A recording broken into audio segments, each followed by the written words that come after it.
If I'm about to start, I would like to invite everybody on the fourth lecture from the UMPRUM Architecture series in the summer 2021. This is a series organized by Studio Architecture 3 that is led by Imre Vasko and Šuta. It's a studio based at UMPRUM, University of Fine Arts in Prague. And the studio is aiming at all sorts of contemporary architecture, mainly focusing on the computational design. We are having lectures by invited guests who could be inspiring for the students at the studio, but as well, they could be interesting for the broader audience. That's why we are broadcasting online. Today we have a lecture or a presentation given by Studio FORMA. And maybe Imre, if you could introduce our guests now, that will be the right time. And I will say a couple of words before the actual presentation starts again. Thank you, Jan. I'm very happy to introduce the fourth lecture by Miroslava Brooks and Daniel Markiewicz from the FORMA studio in New York. Let me start with a personal story from 6 years ago when our studio did trip to New York and Yale University. So we visited, according to appointment by Peter States, we visited Peter Eisenman office in Midtown Manhattan, and was surprising, just as Mirka was surprised that someone from Central Europe finally came to visit the world famous office where Mirka worked already with Peter Eisenman. So I was also surprised that someone from our region not only works, but also graduate from the prestigious Ivy League university, but also practicing and finally also teaching in that Ivy League university, as Miroslava is teaching leading courses at Yale, but also at Ohio, also University of Pennsylvania. So that's the story about Miroslava. And about her graduation history, but we are not going to talk about Yale and her history, but about the new generation of architects, and that's the studio FORMA, which will take place today. So probably maybe after the lecture during discussion, we can get to more questions and ideas. So thank you very much for coming, joining us, and please. There's one more thing I would like to say before the actual presentation. We spoke with Miroslava and Daniel that they wish this was a bit of an informal talk. So please feel free to ask your questions. If you are on the Zoom call, raise your hand. If you're watching us on Facebook, just post your question in the comments. And whenever something new appears, we are going to interrupt and probably start a conversation or answer a question. So the stage is yours, Steve. Okay, great. Yeah, thank you so much, both of you. I think Mirka and I are super excited to be able to share, a bit of our work and a bit of our story also today. So I'll just get right into it, and perhaps we'll actually start. Let's see if I can. Hold on a second. There we go. Start a little bit with FORMA and with our story, so to speak. But as was mentioned, Mirka and I know each other from Yale, from grad school, and we had some sort of shared experiences.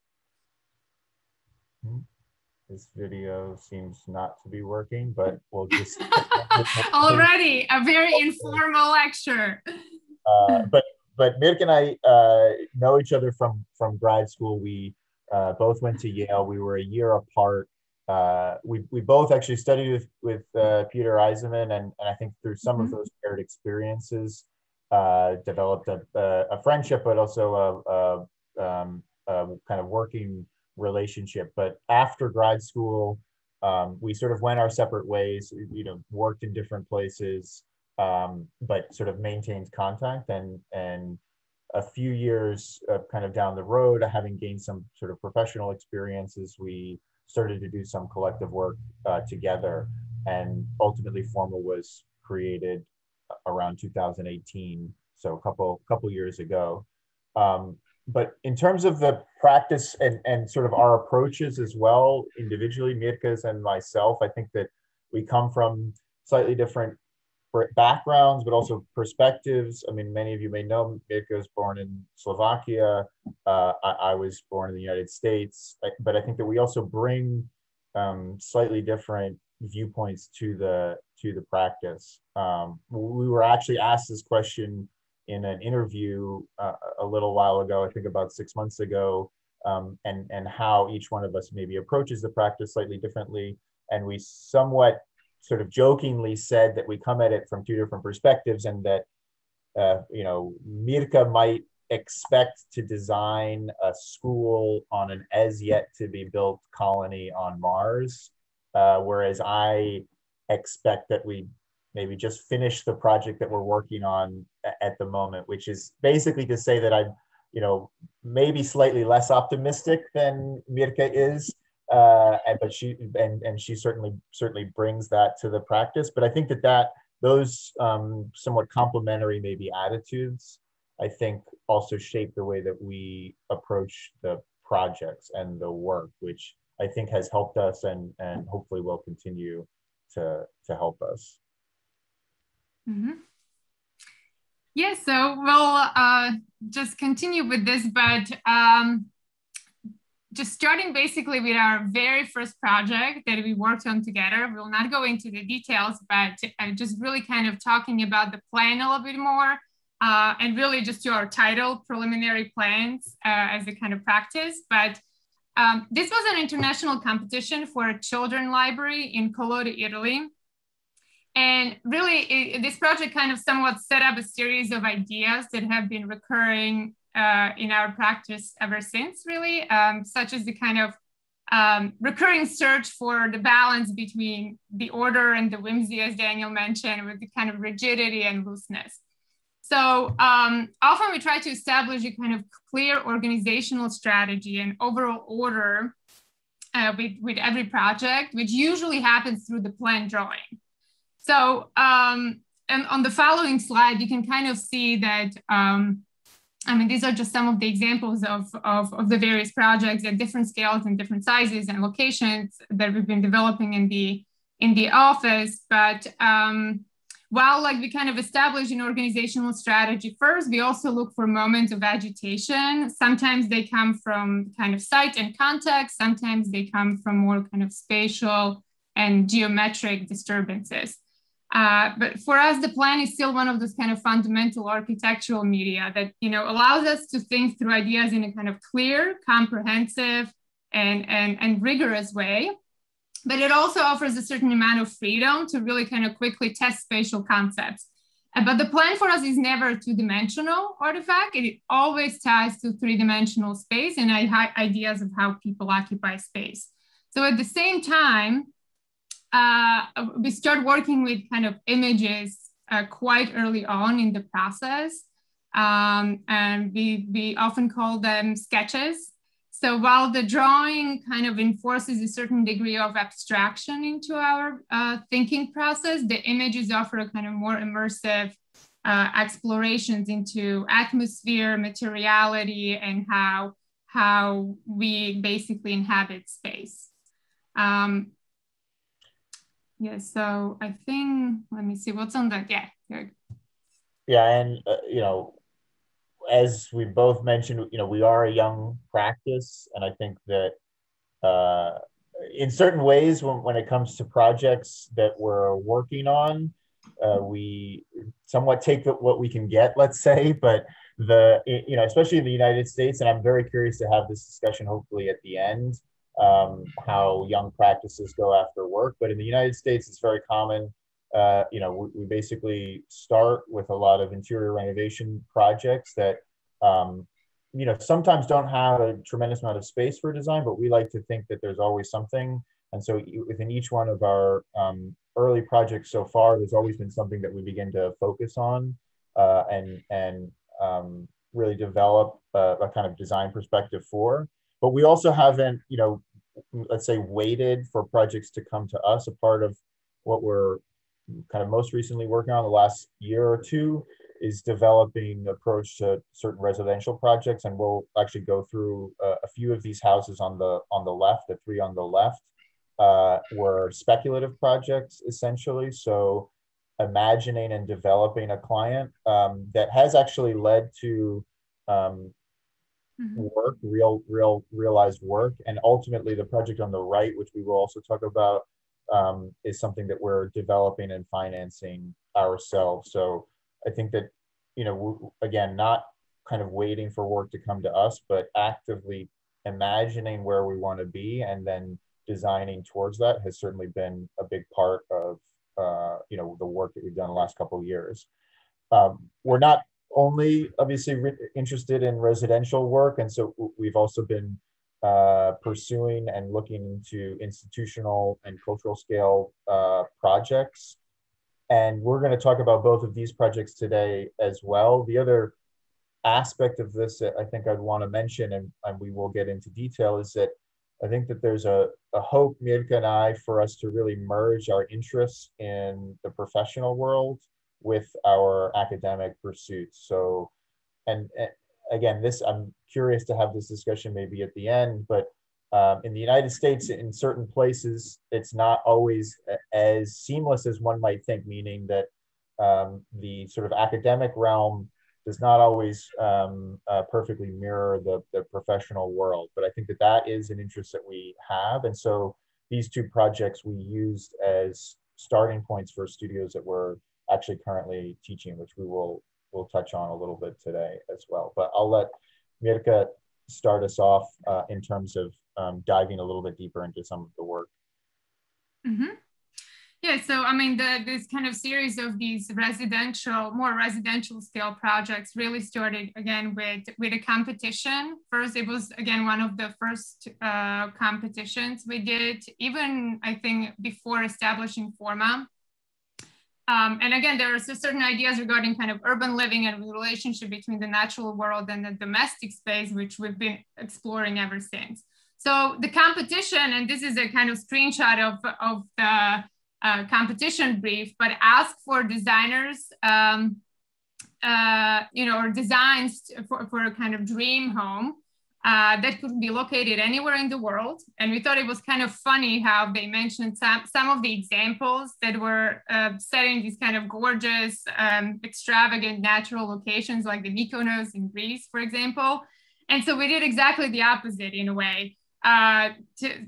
We looked for something more familiar to us, perhaps even ordinary. And it was really a kind of typical brownstone location or brownstone lot in Brooklyn, New York.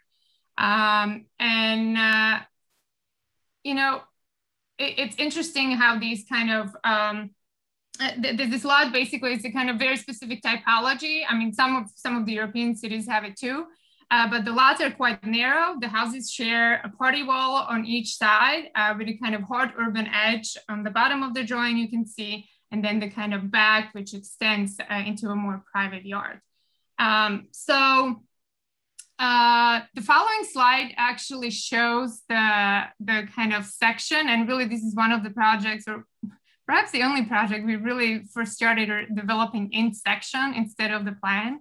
So you can see how the garden level continues below and makes the kind of continuous landscape from the front to the back.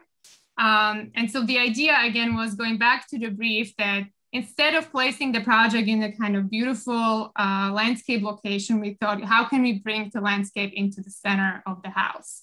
And so the central green core kind of carves through the house, as you can see in this section in the middle, which would also allow light to come from above. And then the top would be more kind of desert-like almost landscape that could be enjoyed basically all year around. And then the stairs, which is kind of in the middle, would kind of connect more public areas of the house. So it would go to the kitchen and then up to the office or kind of study room, and then the more private areas, and then to the garden. And then the more private areas, which are the bedrooms, would be accessible through kind of two bridges.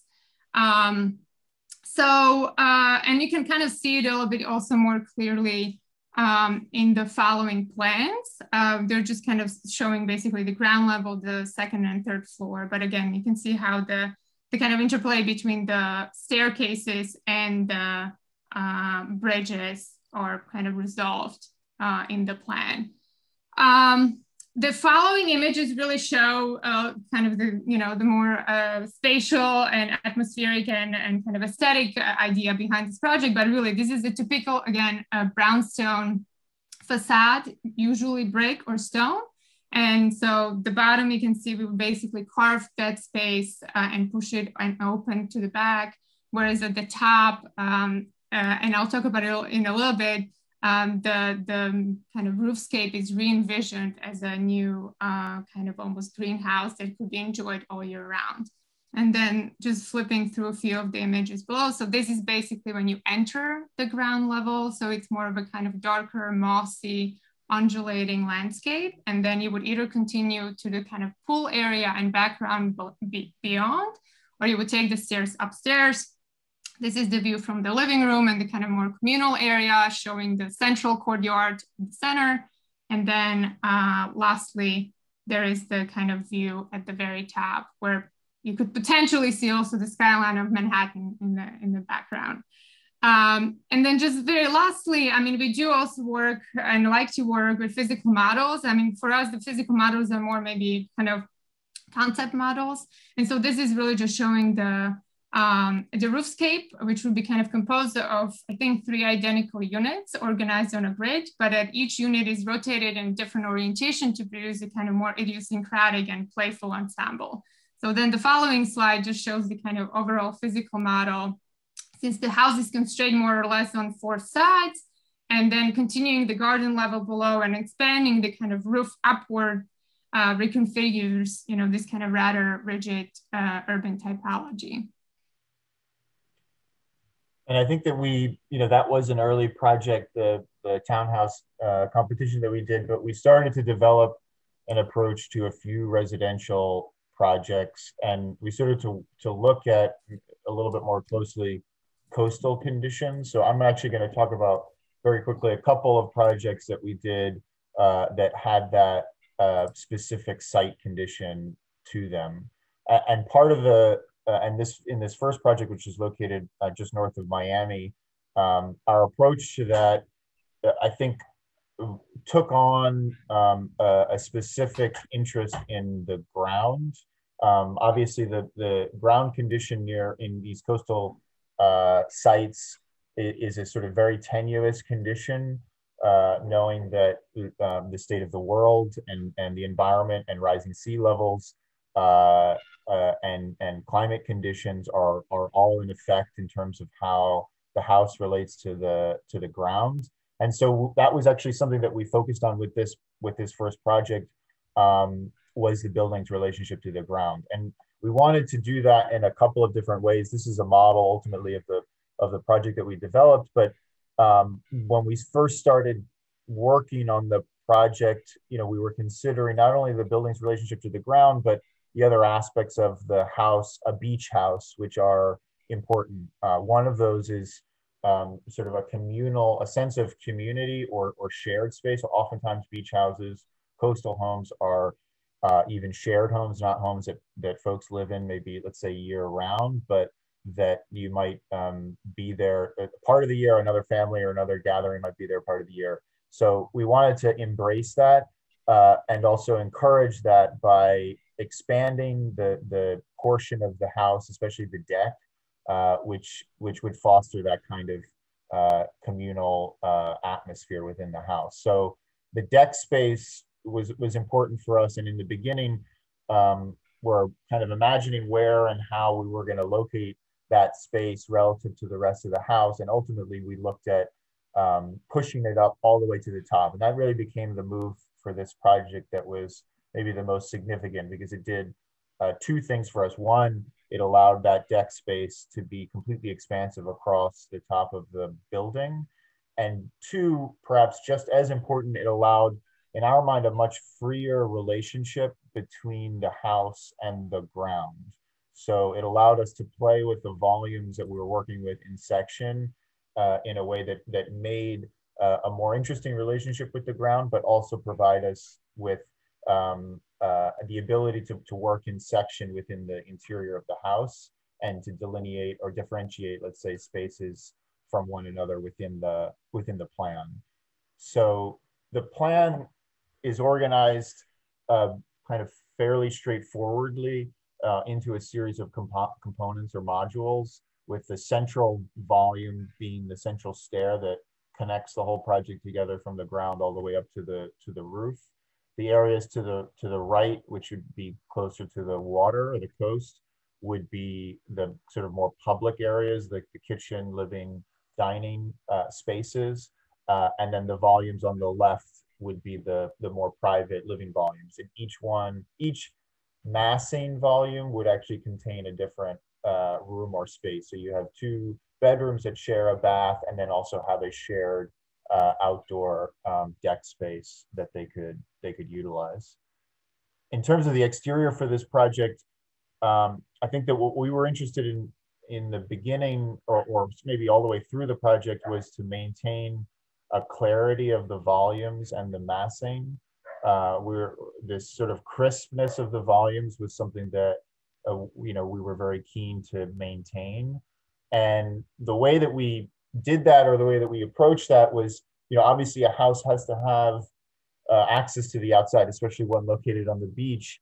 You want to have visibility, you need to have light and air.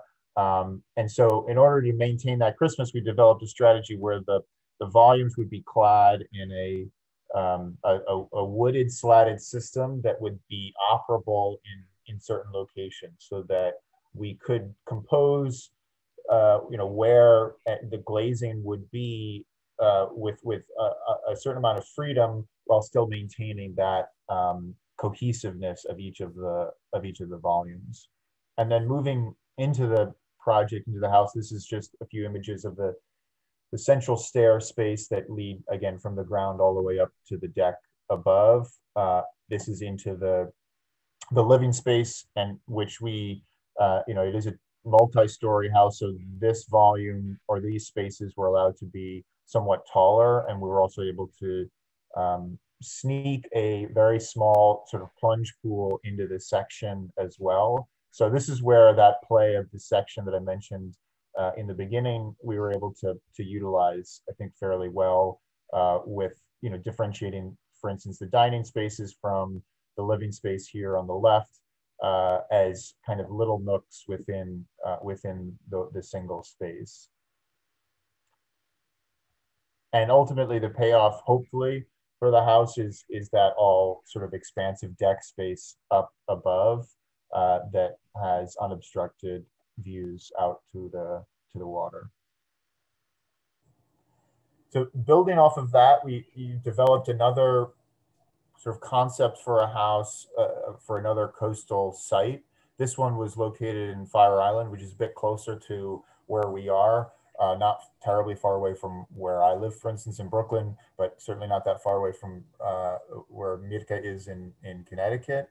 But one of the aspects of this site in particular that was very interesting to us was the way that everybody navigates the island and goes to and from various homes on the island is through a series of these boardwalks that run the entire length of the island. And so we pulled this aspect of the project, or of the site, directly into our house and the way that we thought about siting the project. which you can see in the site plan. So actually pulling the boardwalk all the way through the house was an important component for us from the beginning. The other aspect, and this is maybe a different approach, but also what I mentioned in the Miami house, the importance of sort of outdoor space and the relationship of the building to the outside was very important. But we took an obviously a very, very different approach for this house, in that instead of, let's just say, maximizing the deck space, we tried to maximize the surface area of each of the interior volumes. And in order to do that, we basically pulled the house apart and allowed a series of exterior spaces to be inserted within each one of the living spaces of the project. So moving from left to right, you can see the you know, as you enter, you're already within a sort of protected interior, small protected interior court. There's a series of bedroom volumes on the left. Again, an outdoor space that separates the bedrooms from the bathrooms, and you keep going as you move towards the water with that kind of sequence of inside, outside, inside, outside, with the more living and public spaces closer to the water, and ultimately a small pool and deck space immediately on the beachfront. For the facade, we wanted to keep it again kind of very kind of consistent, but one aspect of this, with those series of alternating indoor-outdoor spaces that we wanted to let's say develop, was the facade strategy, and allow it to be somewhat modulated so that you could have different levels of clarity or porosity between those spaces. So very simply using again, a slatted system, but a fixed system that allowed for again, more or less view into and out of the project. And also, although maybe not clear in this view, you can see the slats were angled and developed in a way that the view towards the water was let's say more open than the view towards the rest of the island. And then moving kind of through the project, again, you can see the boardwalk, the axial relationship with the water beyond. So this is just as you enter the space into again an exterior courtyard, into the center of the house, where you can see the various bathroom volumes above, as well as hanging plants and the view to the water. And so, you know, the payoff again is really that each space within the project is really surrounded by the outside. So regardless of where you are, you're never that far away from the beach, so to speak. And then moving out even closer towards the water, this just shows that small pool area and the deck overlooking the coast. So I think that, I mean, this was certainly a project, you know, like Mirka mentioned in the beginning, the kind of balance of I'd say the whimsy is more within the series of gardens, and the rigor is within the clarity of the way that it's deployed.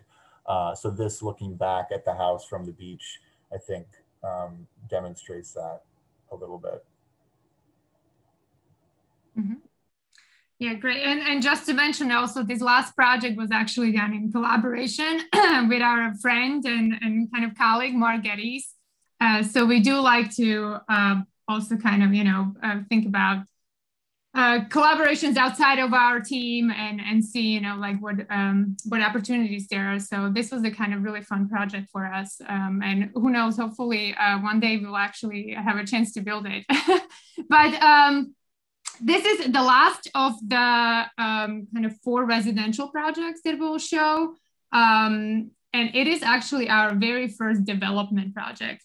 So we've had a few kind of near misses with potential clients and decided that perhaps it is time for us to develop our own. So here we are the client, we are the investor, we are the architect. So the constraints and variables are perhaps a bit different than the previous 3 houses we showed. So last fall, we started kind of doing a lot of research into available properties north of New York City along the Hudson River. So the Hudson River actually kind of is the part of Manhattan that, you know, like it's on the edge of the Manhattan, which is on one side, and then you have the East River on the other side. So this river actually extends all the way north to the kind of state of New York. So we drove around and visited probably 50 or 60 different lots on both sides of the river. And this is just a snapshot of some of the properties we visited, and we always documented it through kind of videos and photography. And it was an interesting process that allowed us to really kind of get a sense of what type of land with what qualities might be desirable for the type of project that we were envisioning. So after a long process, we finally found it, and hopefully this video will play, and I'll be quiet for a little bit so you can see Daniel's excitement or hear also Daniel's excitement. Playing? Yeah, no. None of the videos are playing, okay. Let's see if... Maybe this is the problem. I see.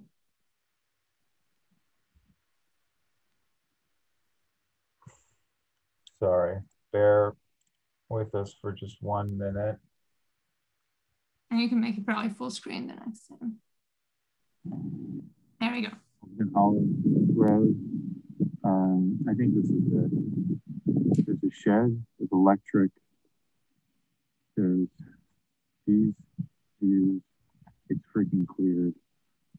The road is quiet. It's in Hillsdale. Let's just build out here. So if you didn't catch it, like Daniel had been saying, like it's freaking clear that let's just build a house here. But really some of the qualities, so this is where we are. I mean, it had, again, electric already to the side. It was partially cleared. Then from the drone images, you could kind of see the whole area. It was removed from the road, and it had kind of potential. That was us being excited, by the way. And it had a potential for kind of nice views overlooking a pond on the east side, and then very, very distant kind of mountain views. So this is the pond, and then mountain views very distant on the west. So just briefly going through the kind of design process a little bit. And again, we are very much in it still. So, but this is the kind of view that really sold us, so to speak, or one of the aspects that sold us in the kind of late fall. So this is the pond. But the idea was this was actually taken from a drone. So like the very kind of first initial concept, or really just line of thinking, was that we really need to actually elevate the house a little bit higher than what the kind of current ground is. So that actually guided somewhat the kind of design process and thinking. So the following slide kind of just shows the topography. The entire site is much larger actually, but there is an apex which is cleared. And so the location of the house was more or less actually a kind of no-brainer for us, as I mentioned, with the kind of possibility for the views. Just moving to the next slide, we do like to start to kind of reference our own projects more and more as we kind of develop a larger body of work. But this really is just showing a few kind of reference projects that really were pulled into the development of the house. So on the left side are a couple of projects. One is a client project on the top, and the bottom one is a competition, which we'll talk about at the very end. But the idea of a kind of looseness or scattering of elements within the landscape was one aspect we wanted to kind of bring to the house. The middle portion, the two images actually show one of the houses that Daniel just talked about. And then there was another competition we did for a chapel in Rwanda, Africa. But that was kind of more of a formal interest where, and the kind of formal play between again, the forms and the kind of shapes and how the light actually hits the facade. So the kind of carving aspect of both of these was something that we wanted to actually, again, investigate in this project. And you can kind of see, again, a little bit more how the shape of the shadow starts to curve along the facade. Yeah, so on the top and then also on the bottom. And then on the right is actually a project we just currently finished. It's a renovation project in Denver, Colorado, but it had a kind of very interesting set of very interior kind of portals, so to speak. So these are the actual kind of grate areas on the plan, which basically connected the kitchen to the rest of the house through these kind of arched, squeezed ways. So these are the kind of three elements that we wanted to actually incorporate into the design of this house. The next slide basically shows, hopefully. Okay, so this is the kind of preliminary concept model, again, explaining more or less what I just mentioned, but the kind of carving of the mass. So the project really, I mean, like the footprint of the house, we wanted to keep actually relatively small and quite compact, obviously for pricing purposes, but they were thinking about a series of these kind of carves and then extensions into the landscape that could supplement and kind of play off of the simple mass of the house itself. So just going through the plan views, this is the ground level. It's relatively simple and it's quite a kind of, again, compact house. But just to kind of walk you through it a little bit, it is basically a simple rectangle, but the kitchen is located on the east, so on the right side, overlooking the pond. So that was kind of a big idea for us, where we really wanted to have that a morning view, and it's a little bit elevated above the ground. Then the center area of the house is really the communal area. So when you walk in, you immediately basically enter into the living and dining room space. And then you have a private kind of bedroom suite, which could be also an office, but that's basically also kind of separated and facing west. And the three zones are actually kind of separated by these pinches. So that's the idea that really came from, again, the previous projects that I mentioned, where slight alterations to the kind of perimeter of the building would start to kind of separate the three more or less programmatic zones. And then the following slide just shows basically the relationship of the ground level to the landscape. So the kind of scattering of an extension of communal decks. So again, kind of thinking about how the idea of the kind of looseness versus rigidity can be actually played up here. And so this shows basically both the kind of communal decks, but also a series of landscape kind of platforms that would basically situate the house within that ensemble.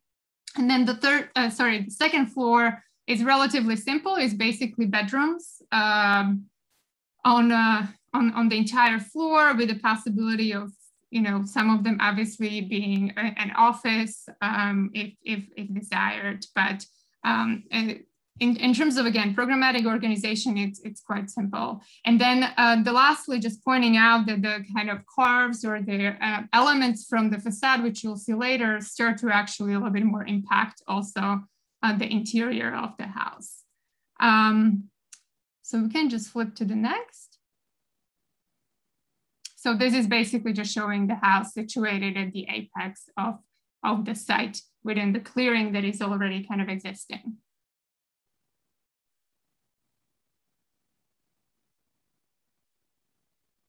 And then, again, simple elevations, basically showing, and we've spent a little bit more time thinking about really how the openings are distributed, and thinking also about how the west facade, which is the bottom left, is actually more porous and open to let sun into the kind of communal spaces of the house on the ground level. So you can kind of see the band and the ground being fully glazed, while the three other facades are more or less kind of more specifically choreographed with specific views and specific sites. But the idea is really that The house itself is a kind of pure form or pure shape with very strategically kind of carved areas and positions of the windows. And then lastly, we can just kind of flip through some of the images. So this is basically showing the house from the north side. So if you were to approach it, and this is basically the entry, so you would kind of climb up the stairs and enter the house from the back.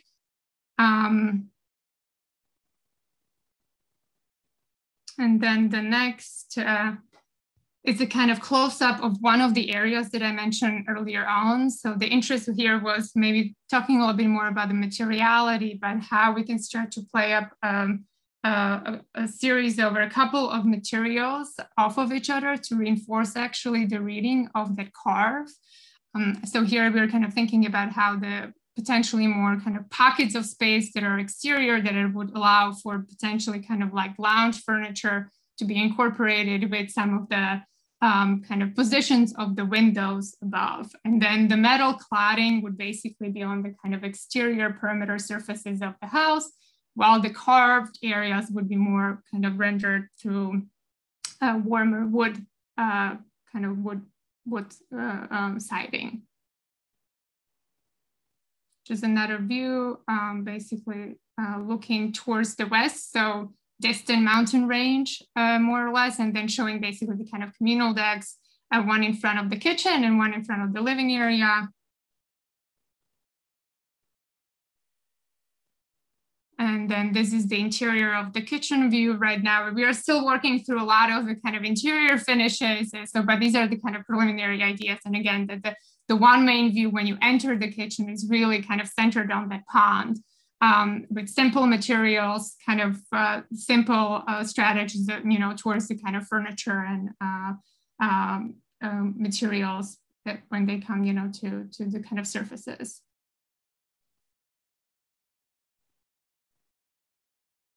And then the kind of living room area. Here, I mean, the idea is really that even though the perimeter of the house is really a kind of simple rectangle, because of the two carves on the facade, from the inside, the living room actually might feel more or less as it's pushing out into the exterior. So the kind of connection between the inside and outside is something we've been really interested in, I think, a few of our projects. And then the possibility of actually treating that rotation of the decks as something that actually starts to affect interior space as well through materiality would be also registered in this space. So basically the wood would actually be applied as volume, both on the ceilings, the portions of the walls, and then the ground level. And then this is basically the last kind of south view, showing again the kind of communal deck connected to the living room space with the kind of elevated planter beds around. So, but these are kind of our designs, and this is the reality right now. So we cleared the site.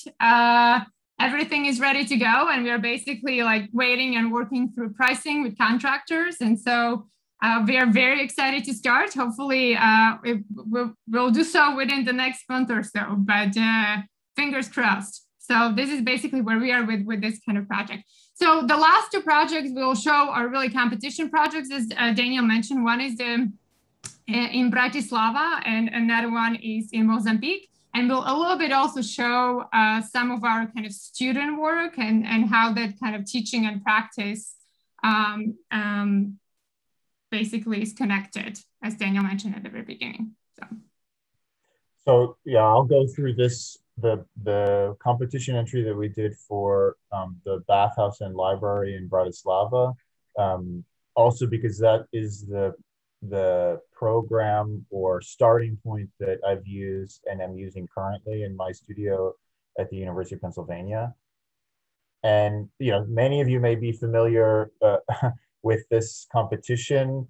We were excited to do this competition. It was a departure from other projects that we've worked on, or competitions even, that were ground up work, because this project, again, as many of you may know, is an existing conditions project. So we were working within a site, and the competition organizers had specific guidelines about what should be kept and preserved, and what had some ability for alteration.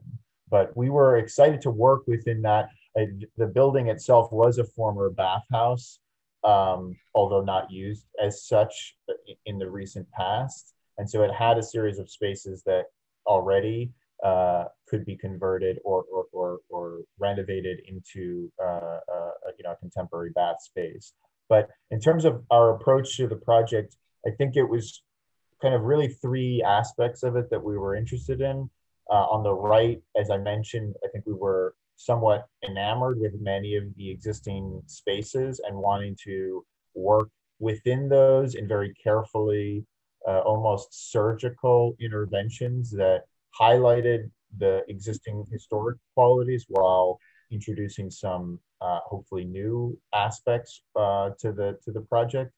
And on the left, you can see a series of images, just inspiration images. What we really liked about specifically the bathhouse program of the project was that there's many different types of programs, activities, and atmospheres that can be created even within one single space. So from hot and cold pools to communal spaces where many people gather, to kind of more singular, almost introverted spaces that allow for more kind of contemplative, let's say, experiences.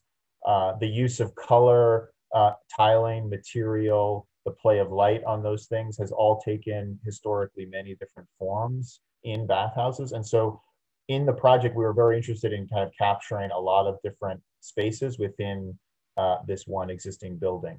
And the way that we hopefully did that, I think one of the ways that we hopefully made that a little bit more cohesive was, for lack of a kind of more complex way of saying it, the use of the square. And I'll maybe show that a little bit more clearly in the plan. And I'm going to flip, this is the existing plan. I'm going to flip between the existing plan and our proposed plan, which is here on the left. So you can see many of the large scale bath spaces, the large pool, this sort of tri-pool room as well, were meant to be kept because of their kind of historic value. But there was a lot of area, especially in the center of the building, that essentially needed a fair bit of repair anyway.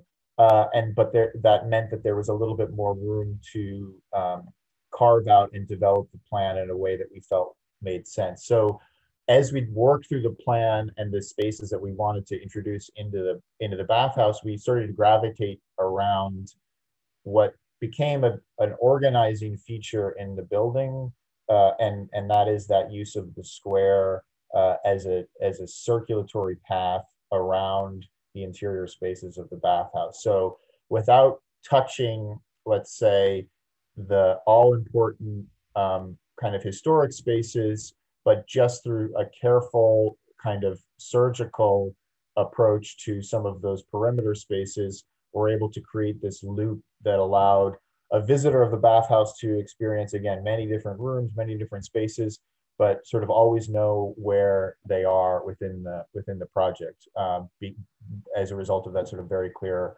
kind of circulation path around the project.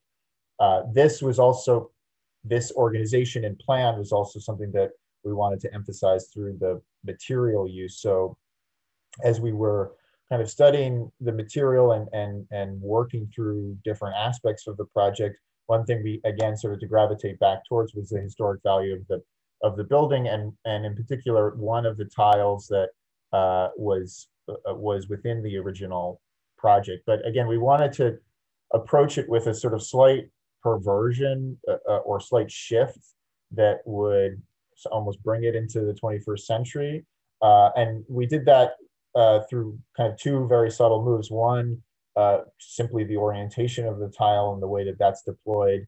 But the second, and probably more important, was a slight color variation. So actually producing 10 of the same pattern, but slightly different color or hue of that blue, that would allow us to not only create differentiation within the space, but more importantly, a gradient of color through many of the spaces. So we wanted to use both of those aspects in the material to great effect. And you can see this is the, as you enter right immediately out of the sort of changing rooms, this is the sort of entry pool space for the project.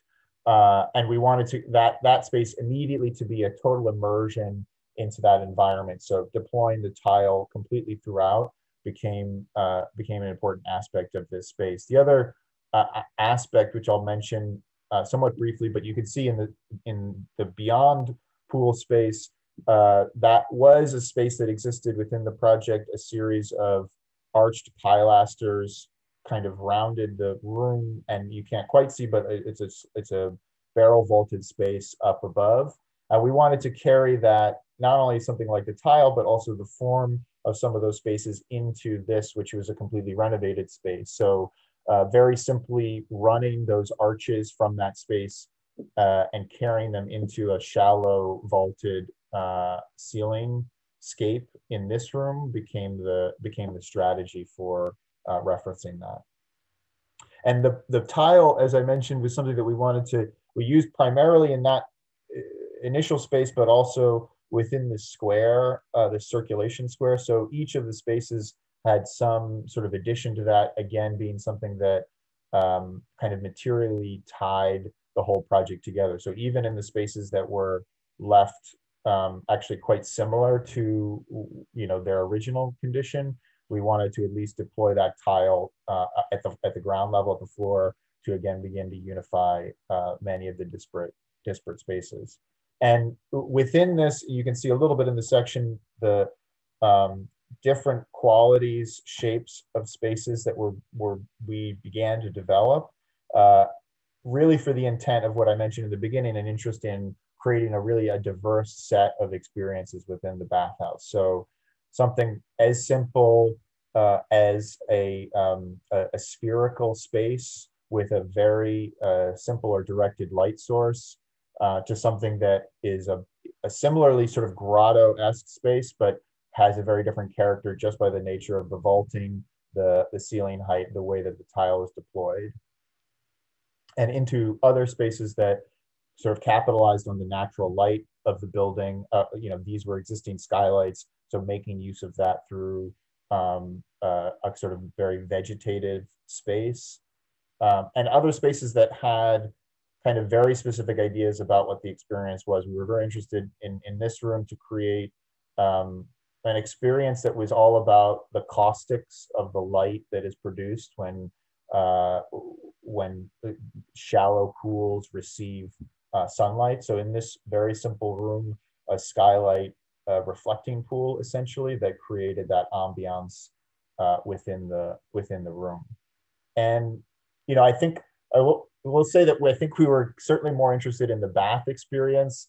There was a library component to this, and maybe is one of the reasons we weren't entirely successful in this competition entry. But one of the aspects of the library that we knew we at least wanted to achieve was a relationship between the bathhouse and the library spaces. So those two kind of very different, one wet, one dry, one about reading, one about relaxing, were put in close proximity to one another, but always had a sense that the other one was there through a very carefully constructed series of portals between the spaces. So that was one, allowing the program to be connected, those two programs to be connected, was certainly a significant aspect of the way that we approached this project.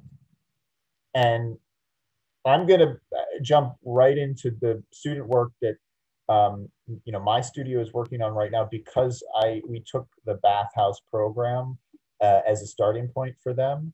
And as Mirka mentioned, and we've talked about, I think that we have a real interest in bringing our professional interests together and sort of merging it with our academic pursuits, and wanting to work on essentially the same problems that we're working on professionally in school, in the academic environment. And I think that works for us, hopefully both ways, meaning that it actually helps us advance our ideas relative to some of these programs, but it also, we hope, prepares students in a way for the professional world, upon sort of graduation. And I think that, you know, these first two slides I'll just show, this is not current work of my students, but very similar to our own practice. In my studio, there's a real emphasis on the work in plan and carefully developing projects through plan, but then also an interest in developing images to a high level to really put you know, somebody who's looking at the work of the studio really into the spaces of the project. So again, these are all images of student work from the last few years. So you know, in the studio, the way I organize, I always suggest that students do fewer things, but just try and do them better, which is actually maybe harder than it sounds. I think it's often, it's perhaps easier to do another drawing rather than to improve an existing drawing. But there really is a focus on, you know, setting up these images and these drawings, and then really working through them and developing the design even through those forms of representation. So they're not, you know, of course we spin around things in Rhino, but I try to get them early on to focus on the views and then allow them to develop the project and the designs even through those views. In terms of the current studio, and I'll just quickly flip through it, the approach that is somewhat different than our competition entry to Bratislava is partly because I've asked them to consider a site which is not an urban site, which you can see on the bottom right, but located within a meadow, within a park. We've engaged with aspects of the picturesque and read a series of a couple of pieces related to that, and that has informed their sort of conceptual approach to the projects. On the left, again, I was excited to push them into many different directions in terms of the types of programs within the bathhouse, but in particular because the site again was different than what we dealt with in Bratislava. I think that there was much more of an ability to have there be a relationship between the outside and particularly the natural environment with the building. So looking at various programs like Japanese onsens became also important at the early stages of the project. And then in the center, the way that I asked them to start the work was through a series of very simple form studies using cloth and everyday objects. And ultimately, you know, as we move through the project, I encourage students to consider metal as a cladding material, just to get sort of everybody on the same page that we could really investigate not only how the project is developed or designed, but how it would be, you know, realized if it was actually constructed.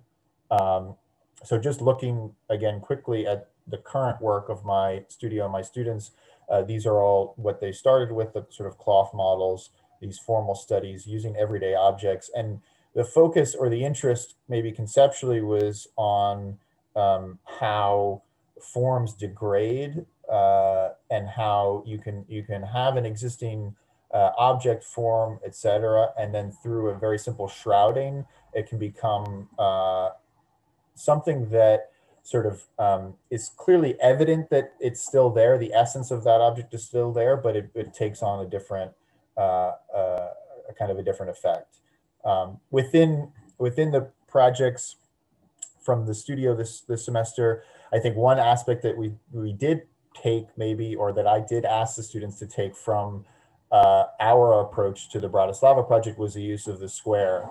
And one thing I like about, you know, teaching, especially, and I'm sure Mirka would say the same, you know, one of the greatest aspects of teaching in my mind is that you can never guess what you're going to get. So even asking students to consider the square, that took many different forms and many different approaches in the way that they developed the plans. And that's something that's very exciting for me, that you can have an idea of how they might interpret what you would say, but you're never gonna get it right, which is a great thing. It's always a little bit of a surprise. You know, in the studio currently, again, imagery and developing imagery is important. And so this is, you know, not only looking at the building from the outside and how the building sits within the landscape has been super important because of the site that I chose and the students have been considering. But also using the imagery in particular on the inside and the interior spaces, putting the viewer really into the space and creating really atmospheric or ephemeral images that suggest each of the students' design intent. So using the imagery again as a design tool is something that is significant in the studios that I work on. The other aspect that I mentioned maybe in the beginning is that when it comes to sort of order and whimsy, or maybe optimism and slight less optimism, I certainly have an interest in the order, in the rigor, in the practicality, in the everyday, and I always try and bring that into the studio as well. So this is a site visit that we made to a metal fabrication facility in Philadelphia, just to get students aware of and interested in how things are actually constructed, so that they're not entirely living in the kind of Rhino space. And I think that bringing that kind of very real, tangible experience to the academic environment is something that I want to do even more moving forward. But I think it also results in, and especially for this studio where the focus is also making sure that not only they develop designs, but they know how those designs would be constructed. So bringing that everyday aspect has shown in the work, in the detail build-up of the projects. But I'll leave it there for my end, and I'll let Mirka finish us out here. Yeah, great. And if you don't mind, Daniel, like flipping through the Mozambique also, because I think I'm having trouble also playing the little video from my studio. So if we can kind of go up to that, that would be great. Does it work? You want to go right to? No, sorry. You just, if you can control the screen for the entire Mozambique.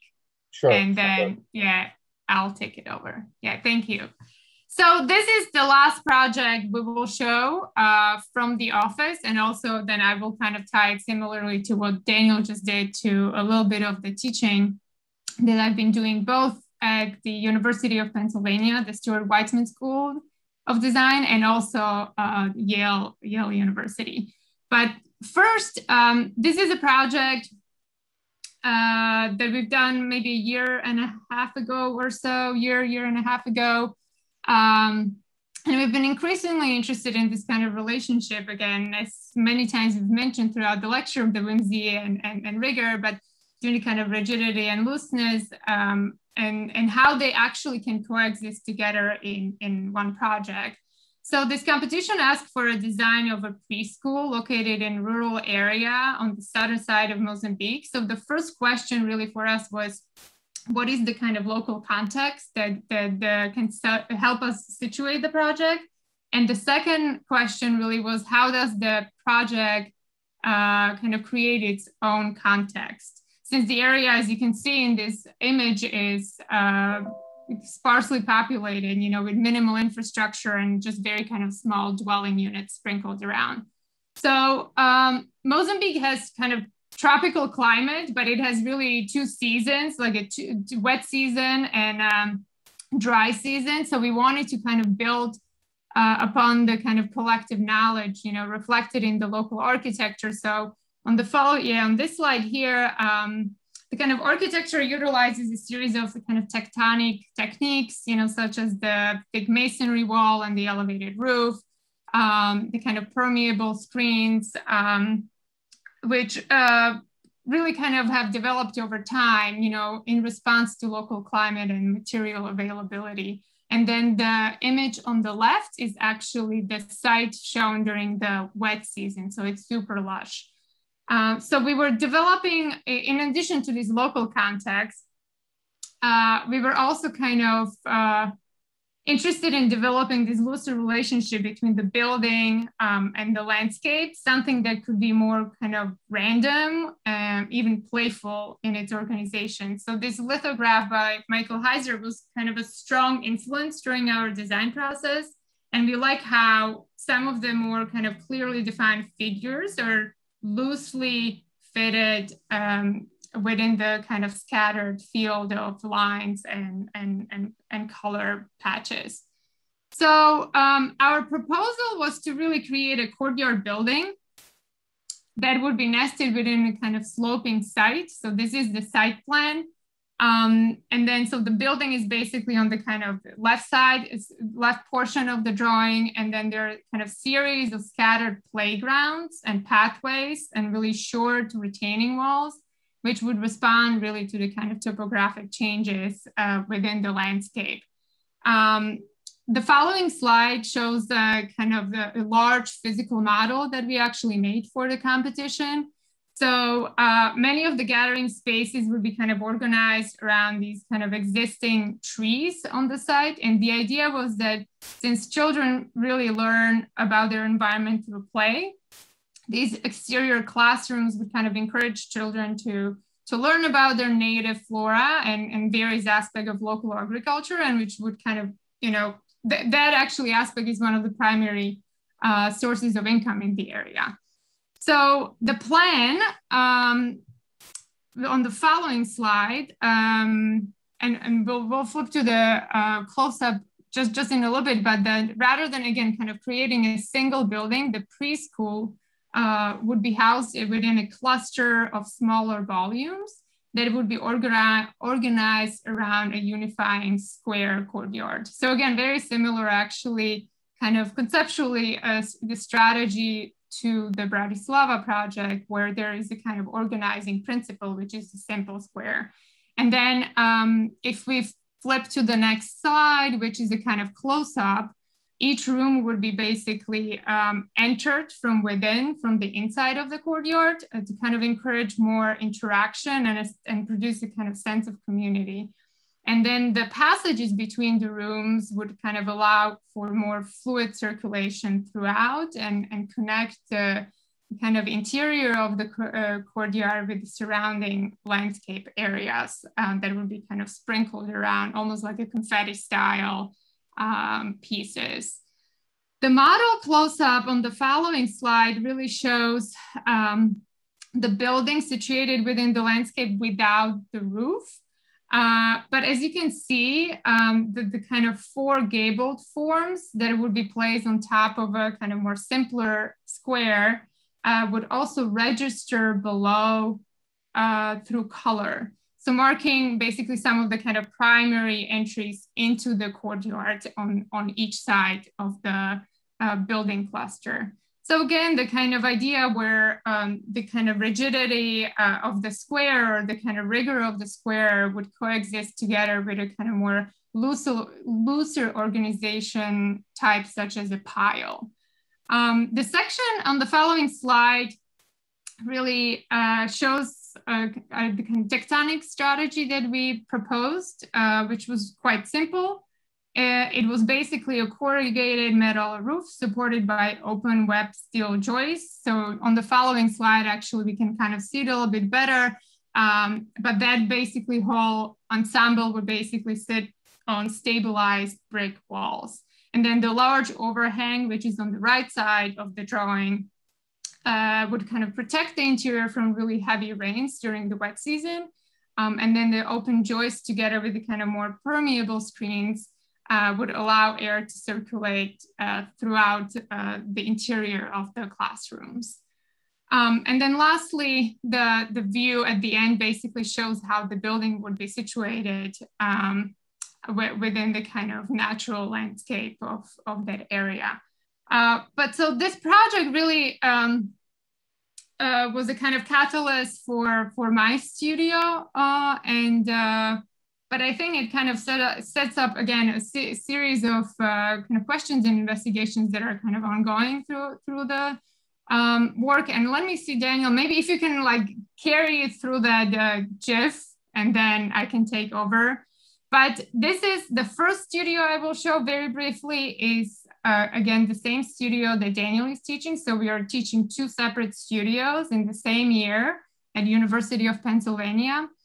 So this is basically, again, very similar program. So it's actually childcare and also community center, but it is place in Stamford, Connecticut. So that's basically where I live now. And so as you can see, the site is actually a little bit different than the rural site. It's more urban developed site, but at the center of it, basically that's where the project is located. So the students really needed to first even kind of think about the sidedness of the site and the kind of different urban edges. So the soft river bank on one side, and then the kind of hard river edge on the other side. The following slide just shows the kind of overarching master plan within which the project would be situated. So that's something that I wanted the students to kind of consider as well. So that the project, although it is the development of a building, it's really part of a kind of larger landscape and urban strategy of the city of Stamford that is kind of currently undergoing development. And the first portion of the project, which is on the right, the kind of park, is already developed, and that the city is slowly developing towards the river and towards the ocean, which is basically on the left side of this drawing.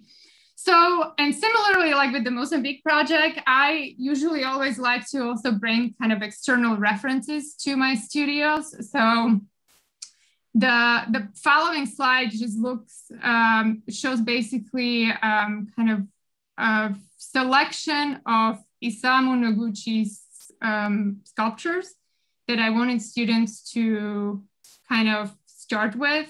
And we were looking at Noguchi's kind of radical experimental designs of playgrounds and play sculpture, which for him really kind of, you know, the sculptural pieces themselves had educational potential through their sculpted forms. So the first kind of assignment really was for the students to develop their own kind of spatial unit, a toy, that would be aggregated in specific configurations and clusters. And so the following slide actually shows, just kind of flips through a few of them. Hopefully it works. There we go.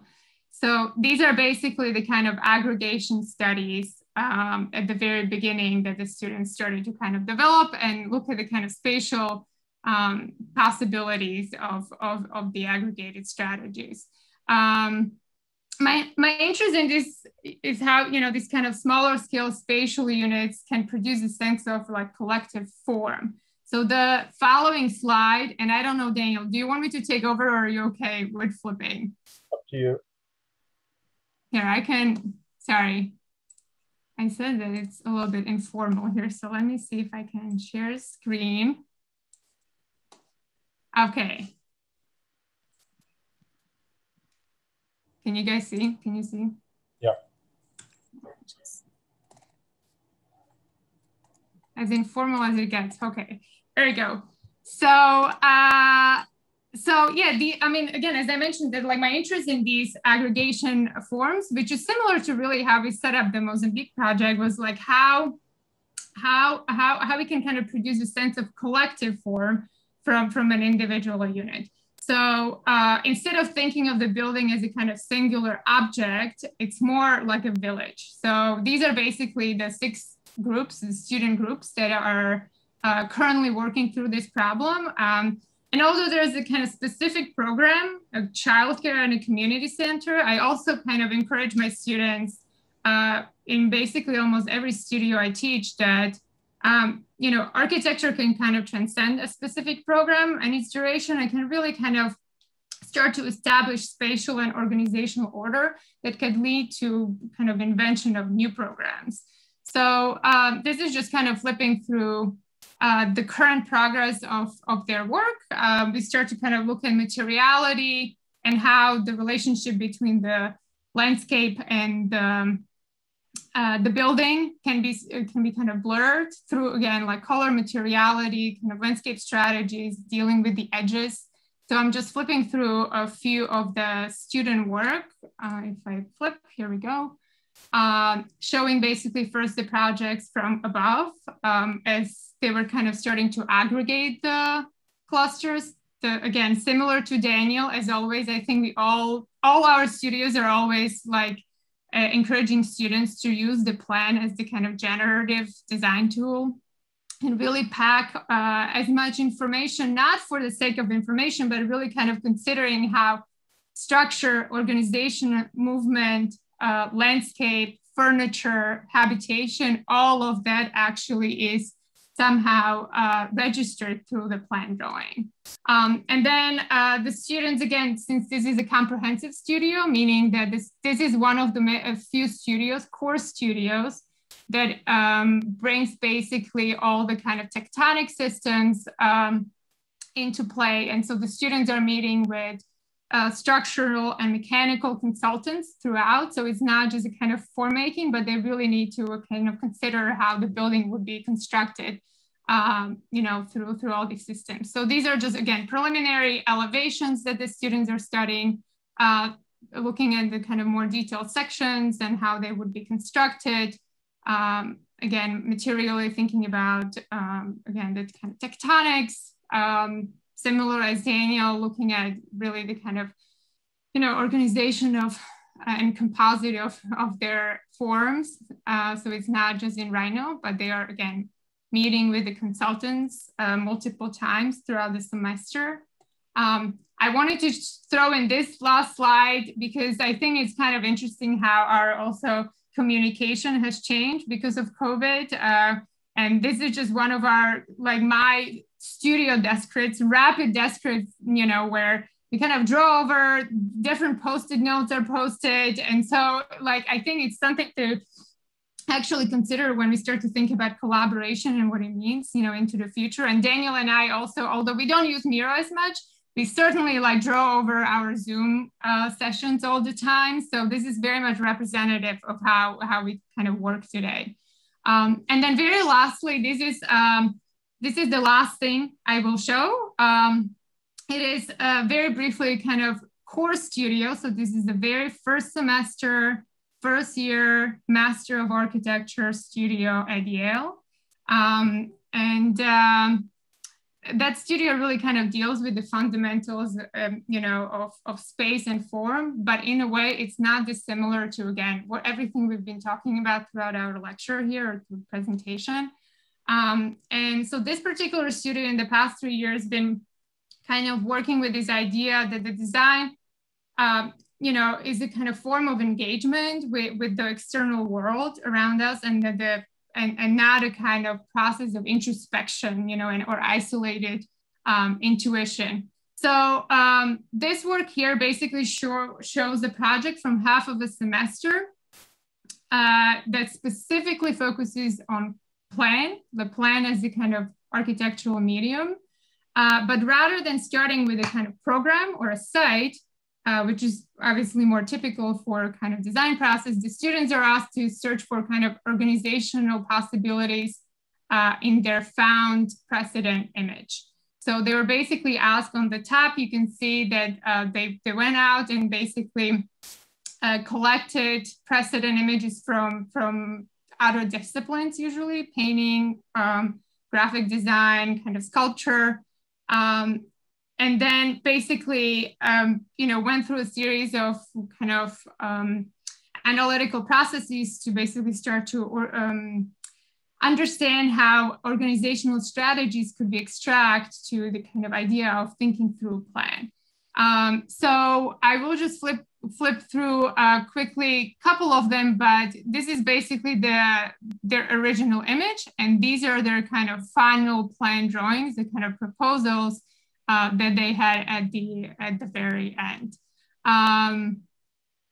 So similar, again, I think there are a lot of similarities, especially with these projects my last semester, where I start to, as Daniel mentioned, pushing ideas from our practice into the studio. And hopefully they kind of, again, some of the ideas from the studios come also into the practice, but how the landscape and the buildings can start to be a little bit more intertwined. And so rather than kind of a hermetically enclosed interior, can the building be something that is a little bit more porous?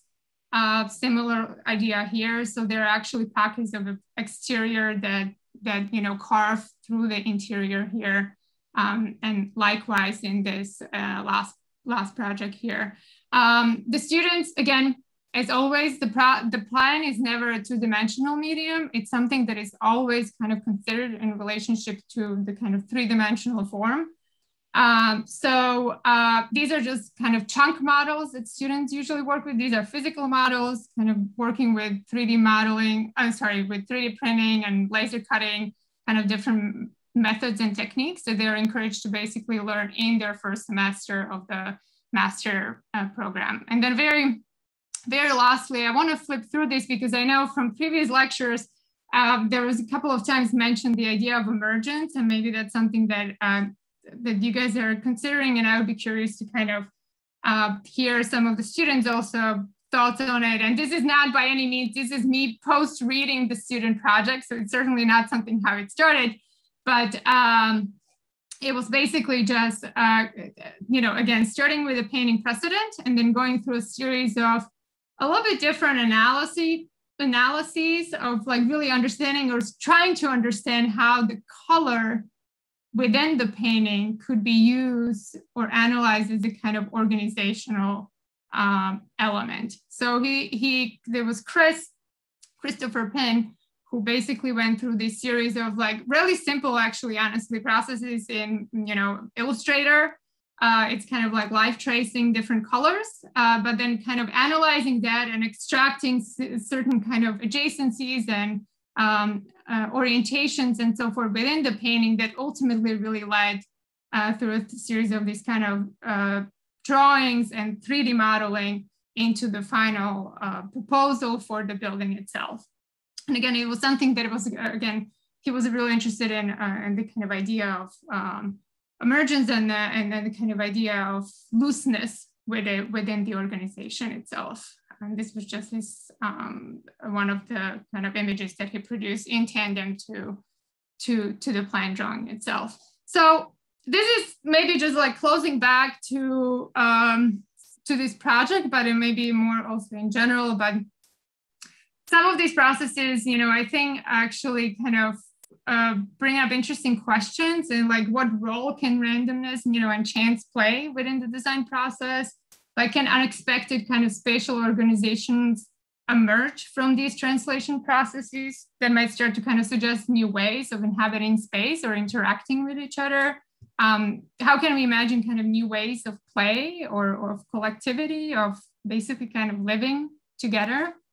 And I think that the Mozambique project started to pose some of these questions, maybe more unintentionally, honestly, than I'm presenting it right now. But I think that these are some of these that might be kind of interesting, and I would be interested to kind of pushing further. And so we are always thinking about also like what are some of these series of questions that we can then kind of internally investigate in the studio itself. And so I'm just like, these are, with Daniel and I have been kind of thinking about some of these relationships and the kind of tension between them and how they might start to kind of play up, a bit more in, and has been played up more in the entire process of the studio.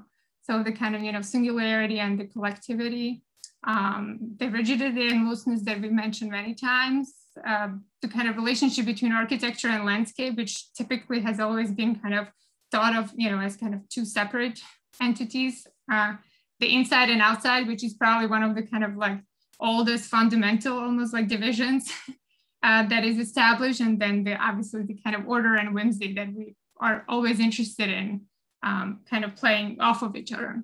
So that's the end of the presentation. We would love to hear, questions, comments. I don't know, I think I can stop actually sharing because it's nicer to see each other in face to face. First of all, thank you very much for the presentation, for the lecture. It is exciting to see your approach and the way you work. And also, we share very similar geographical background. So it's always good to see how people who eventually end up in different environments, how the work is similar or different at the same time. I don't know if Imre wants to say something. I would just like to remind everybody that now we are probably officially opening a Q&A session. So please, whoever has any question, comment, or any conversation starter, please raise your hand and we will call you up. probably I should start. That was my plan to have such a confrontation between U.S. point of vision and European point of vision, and there is a question of style nowadays. And when I first came to U.S. as a Fulbright scholar to Yale at 1991, and that was the era of postmodernism in our region. And when I came to US, I was obsessed that the postmodernism was over and everybody was obsessed by modernism, real modernism. But anyhow, that was not the case of style that time. Each studio was totally different from Michael Sorkin to Frank Gehry and to Mario Gandolzonas and all those people. Everybody represents totally different style. And so I really enjoyed the first time to be able to see the complexity at the university. And that's still different between the US school and architecture environment and European and mostly Central European environment, that there is a strict style. Nowadays, we are in the era of post-minimalism and the environmental activism, etc., and some things like, to use the term FORMA, or the form, like Greg Ling has the title of his studio, Form Greg Ling, and you have FORMA New York, is a totally provocative in this region. If you come to the competition from Bratislava and everybody opens the envelopes and they see FORMA New York, they were definitely very happy that you didn't win, because it seems to a Central Europe region that you are formal, because you are FORMA. So that's formal. And that's always obsessed me to see great US studio production, to see sections planned with more details, with a kind of different, or maybe sometimes it seems like naive style of drawing, etc., which is prohibited. And I was, to coming to my question or to my conclusion, I was very surprised with your competition proposal for Bratislava that you didn't get any prize. All those prizes, first, second, all honorable mentions were gray or beige or white drawings, and very simple, nothing disturbing.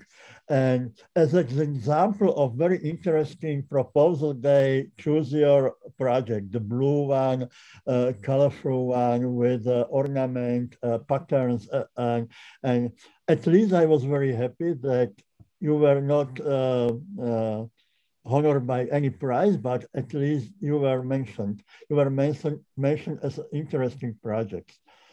So that's something promising for a future, that maybe the local aesthetic situation will move a little bit to the more informal forms and more open aesthetic dialogue, and more open nowadays style, which is no style anymore, and is process and is responsibility. So maybe if you like to respond to me, how you see the distinction between your position as a U.S. architecture world with European point of view, or Central European understanding of nowadays architecture? Yeah, I mean, I guess I would just maybe start by saying, it's funny you mentioned the competition, and speaking about maybe the difference in perspective from a kind of North American versus a kind of Central European approach. I think that, you know, our competition entry is probably in the US. I mean, if you show our students the competition entry, they would find it probably much more conservative in a way than not. I mean, we had a student of ours who helped us in the course of the competition, and we're always, you know, even when you submit the competition, you look at it again, you talk about it, how can you improve it, even before you hear back, right? And, you know, even in those conversations that we would have amongst ourselves and with the student that helped us, you know, there was this sort of sense that we didn't actually push it far enough. And then when we saw, you know, who the winners for the competition were, it sort of put it in a different perspective that, yeah, even going what we thought was relatively conservative in a certain sense was perhaps too much, right? You know, it was too much blue or too many alterations to the existing. I'm not sure exactly what maybe the reason for not having success was, but I think so maybe that speaks a little bit to one aspect of some of the differences. I'm very curious to hear, obviously, Mirka's approach, being that she has her foot in both worlds coming from Slovakia, but that was at least one reaction to the competition in terms of the differences between kind of where we are and where that competition was located. Yeah, no, I mean, definitely that's Imre, like what Daniel mentioned after we submitted, that was our conversation. We weren't wild enough, basically. So it was interesting that then, yeah, the winning projects, or, you know, the first few kind of 3 or so were very conservative in comparison. But I think that, you know, that speaks, I mean, you've really kind of nicely framed the argument and the kind of observation. And I think that, you know, for us, I think there are 2 things happening. Daniel mentioned, for example, like how the contemporary students today, for example, view the current landscape. And I think it also very much, I don't know if it's the case also in kind of Central Europe, but the schools themselves also certainly have a certain kind of aesthetic or characteristic and a kind of discourse within them.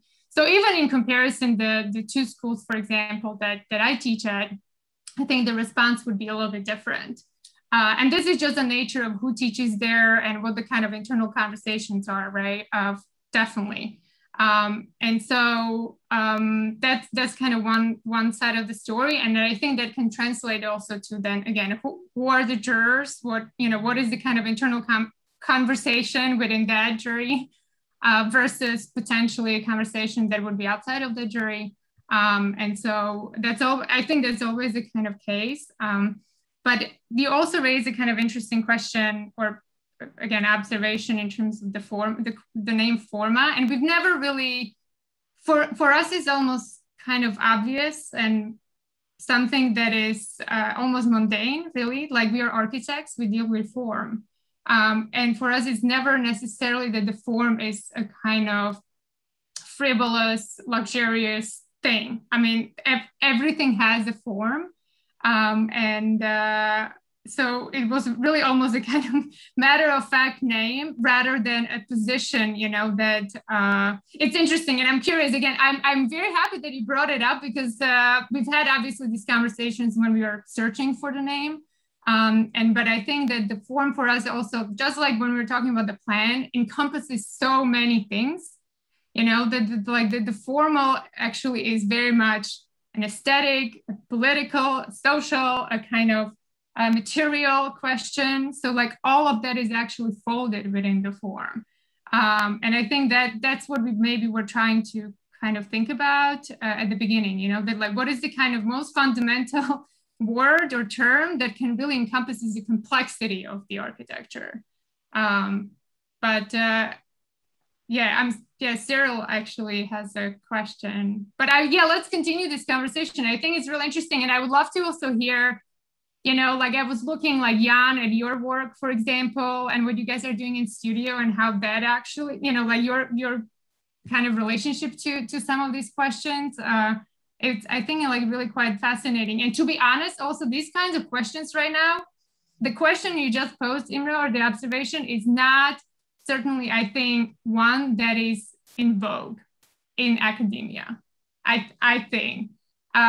You mentioned some of the trends. I don't think we need to kind of go into it that much, but I think that's very much the kind of prevalent conversation. But I think ultimately, well, anyway, I'll stop it there for now. Yeah. Just short introduction of Cyril, because he raised his hand. Cyril is our colleague, and he is from theory department, and very appreciate colleague leading all our diplomas project, and good person for such a discussion. So very, very welcome, Cyril, you join us. Hi, thank you. Thank you, and thank you for a very nice presentation. I am theorist, so my question will be about this, let's say, common denominator of your presentation, this notion pair of rigidity and looseness. I wanted to ask you, what does this notion pair exactly mean to you? Are they more like two architectural, spatial, organizational principles, or is it more like balancing between nature and culture, or are they more like two emotional principles, or what is, or is it something altogether? Or I mean, I would say that it is really more a combination of basically all of what you just mentioned. I mean, certainly there is the very kind of tangible architectural relationships, formal relationships that are embedded within that kind of interest. But I mean, I also appreciate it and like it, you know, the way that we think about it, talk about order and whimsy, because it is kind of an emotional approach. It is kind of an approach that I think that we both have, you know, within each of us, and really, you know, I mean, a desire to have some whimsy, playfulness, activity, but then capture that within order. It comes out in the form, but I think it really is a response that comes out fairly personally, and it does permeate. I think, you know, it's not just in the relationship of a square and then a few non-squares that are kind of put together in the same page, but as you mentioned, things like, you know, our recurring interest in, you know, landscape, basically. I mean, trying to bring the outside world in, you know, blurring that inside and outside. That's also a relationship of order and whimsy, and a relationship of that produces a certain productive tension, which I think, you know, Mirka mentioned. So I think that it is wrapped up in really all of those things. But I think that the pursuit is finding that, I think, productive tension between them. So it's not just that they exist in the same, let's say, space at the same time, but that together, when they are existing in the same space, they produce something, a third, right, which is that productive tension. I think that hopefully is what we're striving for and where we're going to. You know, I don't think it's necessarily something that's sort of achieved in every project or even in any project to the degree that we hope, but I think that it's a goal that we maybe work towards. But yeah, it also like extends to I mean, I'm just kind of really thinking out loud here, but like, I mean, the fact that I do have the two backgrounds, and we haven't really talked about it. I think the goal ultimately is what Daniel just described, and really producing almost a kind of third condition, but like that you could extend it to much larger kind of questions of urbanism. Like I remember the very first time I arrived to United States, and I was so amazed by the kind of rigidity of the, you know, Jeffersonian grid, and how all the kind of cities and all the kind of infrastructure more or less is really laid out on that grid. Whereas in comparison to European cities, right, and especially our kind of medieval cores, it is a total kind of loose chaos, you know, more or less, when you look at it more formally, but also how they developed in terms of like the kind of societal structures that were in place. But then on the other hand, you compare like where we are all coming from, the kind of political systems, of the past, and the kind of idea of uniformity versus the kind of freedom, of thinking in the US. And now I think all of these things are starting to be more or less kind of blurred and questioned. But I think that it goes as small as the square and the pile to things that are like really, really large. Kind of, again, societal questions. But I do think that like somehow all of these terms that maybe we position at the very end as not in opposition, but that like one is on one end and the other end, I think the hope is really to produce some kind of a third middle that encompasses actually, both. But yeah, we are, I think, like really just now starting to clarify some of these terms. I mean, we've been working together for really as FORMA 3 years or so not that long ago. And so I think that like these kinds of discussions, and I think this, again, platform here, I think is like super, super useful for us also just kind of to clarify some of these terms and to have a discussion with you guys, and kind of hear and think about, like how some of these terms are approached from your perspective. Yeah.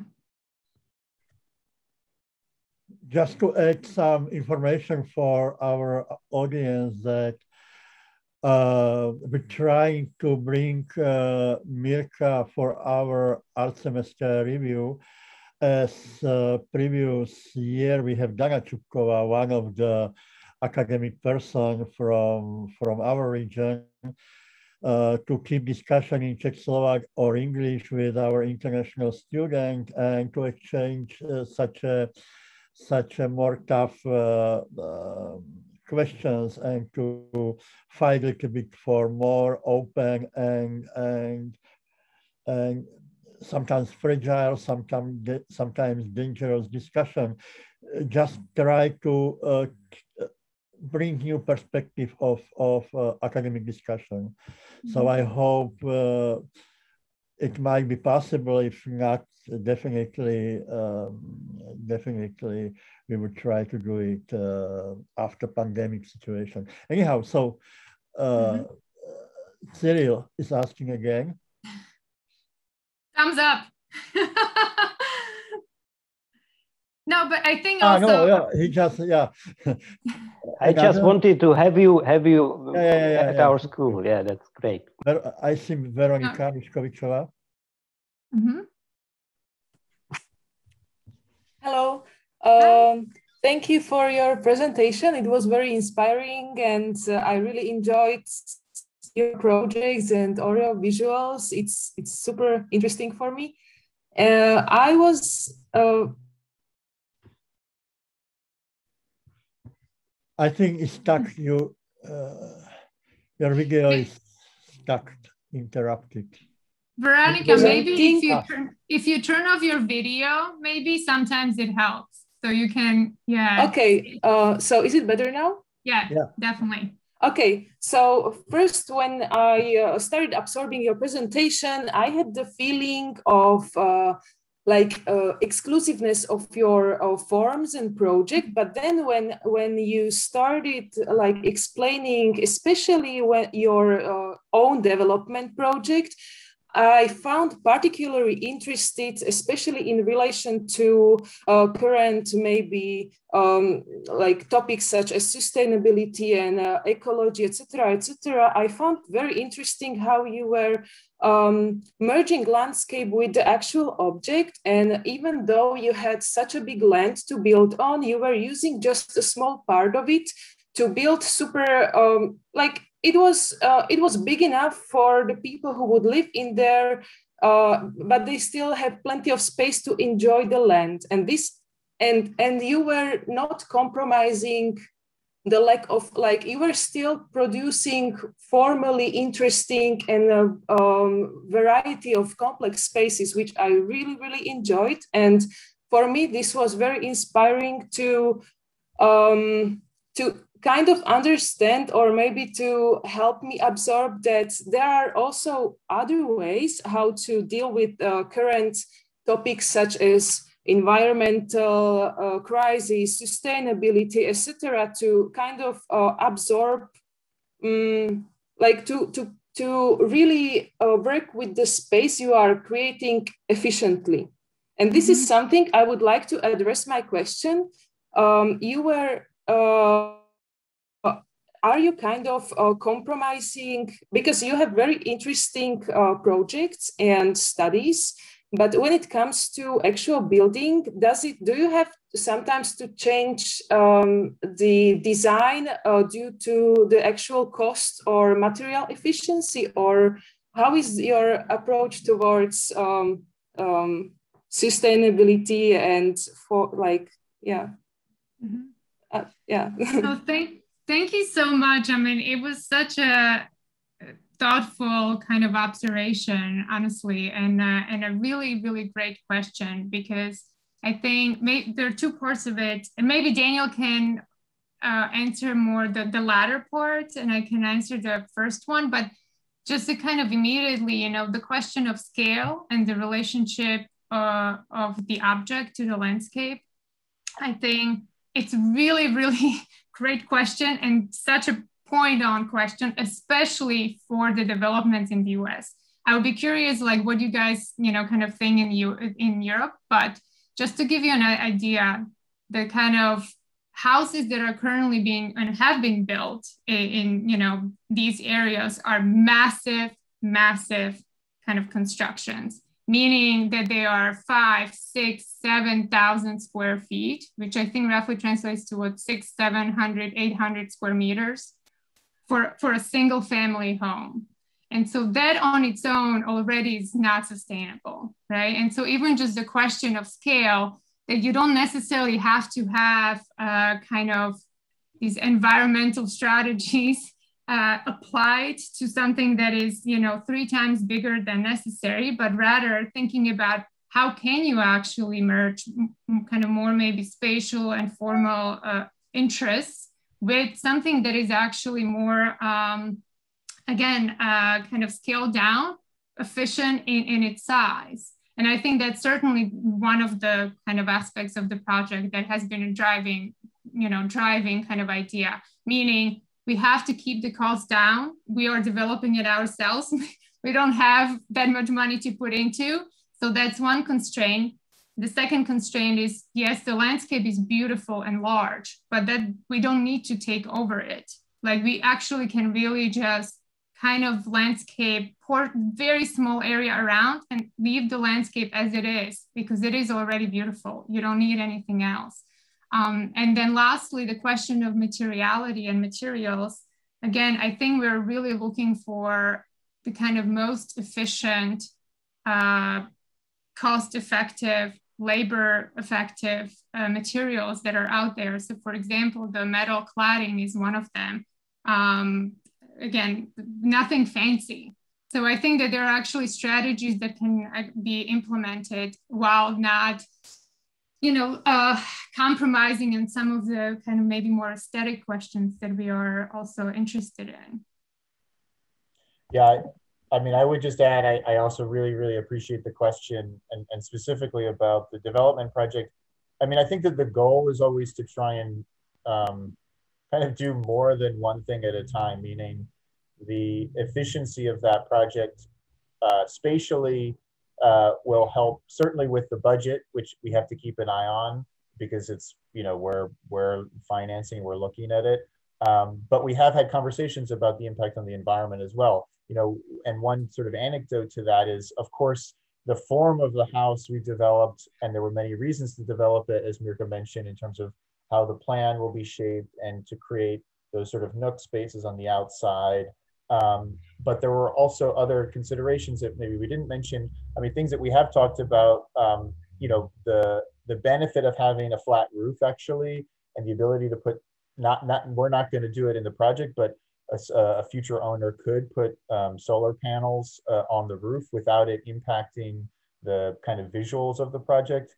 You know, we're using an electric system. You know, it's very prevalent up in the Northeast to use propane. So we're trying to advance the project in an environmentally kind of friendly way, but that's not maybe the way that we present it. That's not sort of the driving force, but trying to be able to do multiple things at once, meaning you work on the form, you work on the spaces, and that also dovetails in and allows you to make also environmentally friendly kind of decisions. So I think that when we find moments where we can do both, that's, you know, of great advantage to us.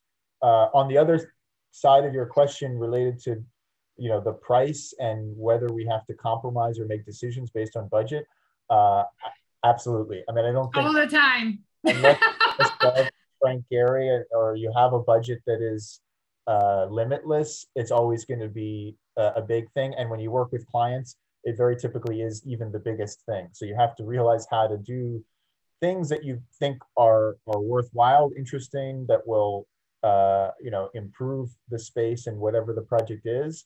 But certainly with clients, budget is always, it's usually one, and if it's not one, it's at least two on their list of kind of the most important things. So, you know, things like we didn't show it, but the radio station project, you know, finding ways to do things economically certainly is a challenge, but I think it's also an interesting challenge to have to pursue, so that it's not just about what is the most fantastic design you can develop, but how can you develop something that somebody can pay for or wants to also pay for. So it is a consideration, and it is an ongoing you know, adjustment or approach that you always have to do when you're developing the projects.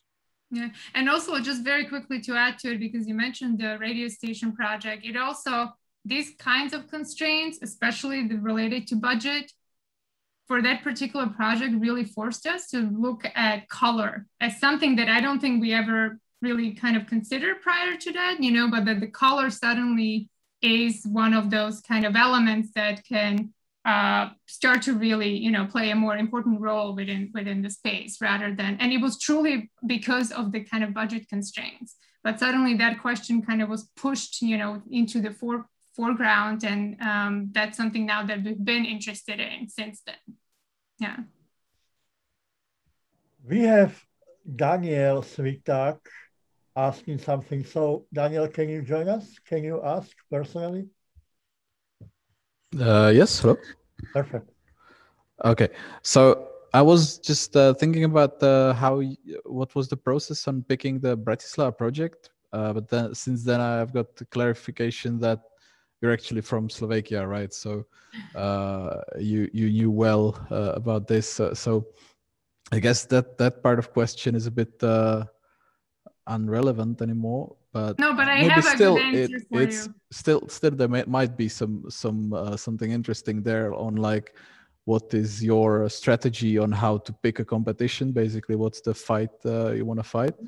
But then my thinking about your presentation was that as you were mentioning a couple of times, these plans were very what the importance of the plans. And the forms and the results were sort of well behaved and like very neat, kind of concise, and well, relatively speaking, in the field of contemporary architecture, where it can get very, very messy. So basically, the question would be: is that the goal of keeping it tidy, or is it like you give space to the messy processes before and then you clean it up, or is there some space for that, or is there do you keep it tidy basically the whole time? That's basically. Yeah, I mean, yeah, thanks. Mirka, I don't know. Go ahead. You go ahead. Yeah, I'll just say something very quick, but I mean, I think that part of the question is essentially, is the plan, do we use the plan to keep things tidy or to rein in any kind of formal exuberance or messiness that might come out of the design process? And I think to a certain degree, I would say yes. I'm not sure Mirka would agree or not, but I think that the plan, using the plan to maintain order is certainly something that I think is part of the way that we approach that particular form of representation. The other thing well, I have another thing, but I'll let Mirka go, and then I'll come back to that. Well, I will first answer your first portion of the question, which is relatively shorter maybe, but specifically to the Bratislava competition, I actually started following I hope I won't butcher it now because I should look up on their Instagram account, but Černedieri, is that Černedieri, the project in it? And I think that they were the ones that actually first posted something about it because they made a risograph about it. And I was like, wait a second, we have to enter. Like, if this is an international competition, we have to enter. And I know Bratislava, I mean, it was so close. But I also thought, and I think Daniel too, that like we thought that the competition itself was really well put together. And it was actually, as a competition brief, it was interesting, although there were a lot of constraints on the table because it was, as Daniel mentioned, it was an existing project. It was not something that you built from ground up. You know, there was a lot of friction put like right at the beginning. So it's actually a very different type of competition that we've entered previously. But I think the proximity, honestly, that to Slovakia was one of the kind of main reasons. And secondly, also, it was not easy to register for it as us being, a US firm, even though it was an international competition. We've gone through like rounds of paperwork basically to prove that actually we are registered architects. Yes, we can practice architecture. Yes, we are licensed. And I think like and I told this to Daniel, and I think he's very much kind of in support and interested in it as well, but we want to build.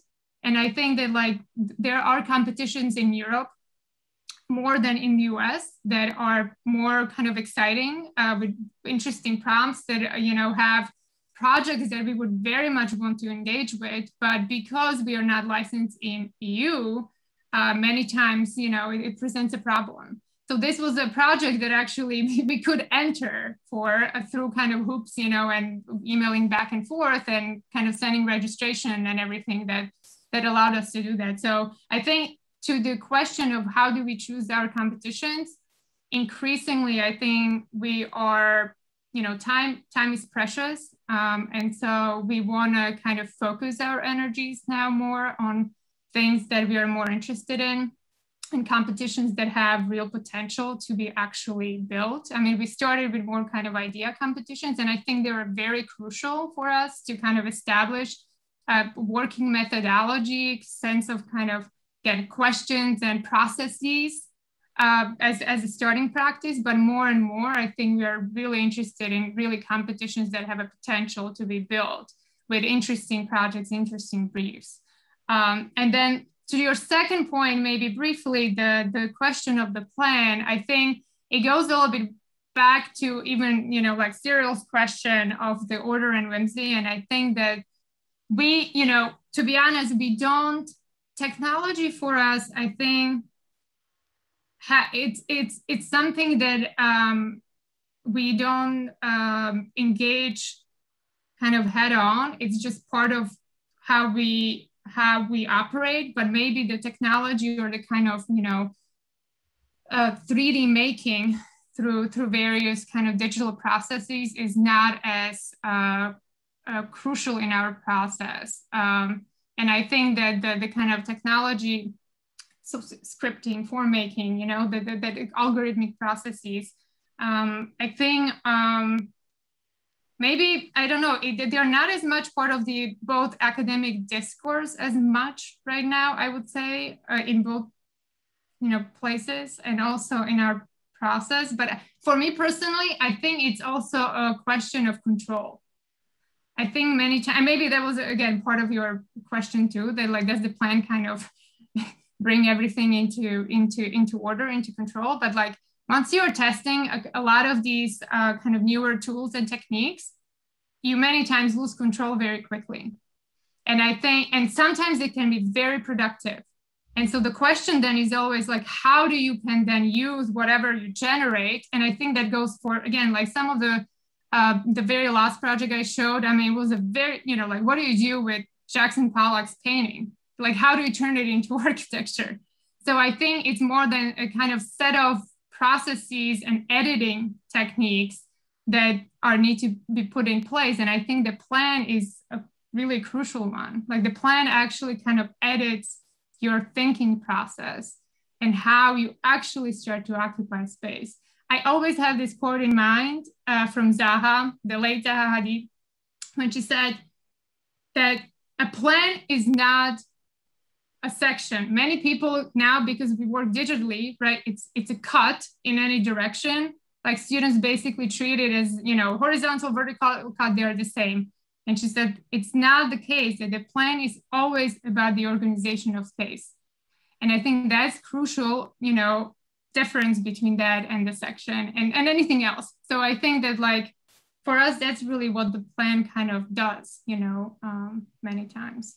But it's a great question. I would just add just, you know, one minor thing to that. I think part of it, that Mirka is saying, I would agree, it's about gaining a little bit of control, you know, after maybe studying a lot of different strategies.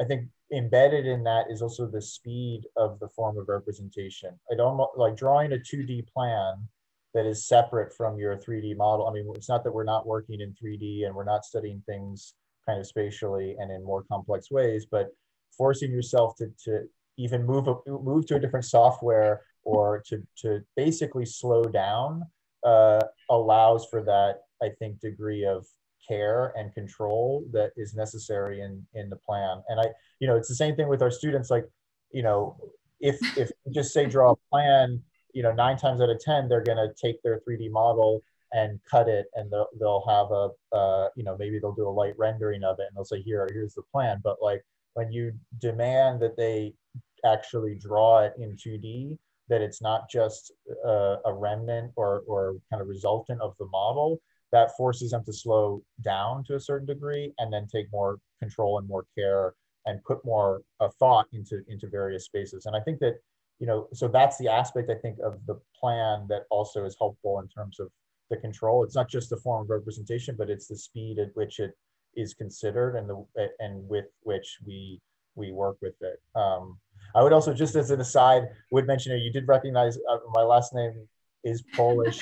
That's right. Even though Mirka is really the one who's brought us over to Europe. I'm not really Polish. My father was born in Poland, and so I'm Polish by descent, but I was born in the United States, and I can't claim to be European.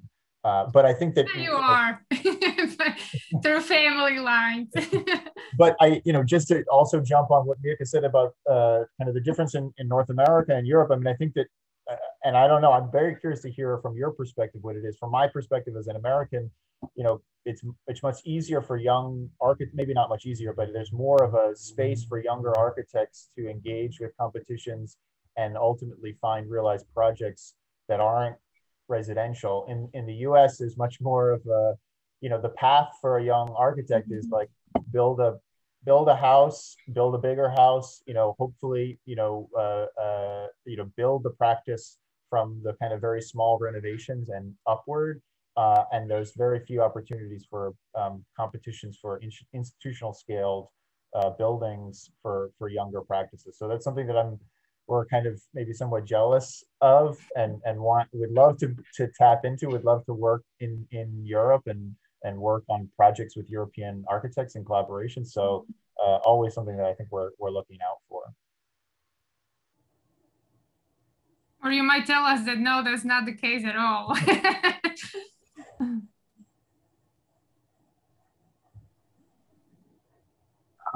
There is the problem of style that Imro opened at the beginning, and of course you can enter the competition, but then there are certain expectations usually. So yeah, and you experience that as well. At least in my opinion. Not sure if Imro agrees, but yeah. I would like to ask anyone else about questions. I'm checking the Facebook. People are watching us, but there are no questions on Facebook. And I recall that you were asking something myself, but I don't recall exactly what was it. I just don't want to avoid the answer.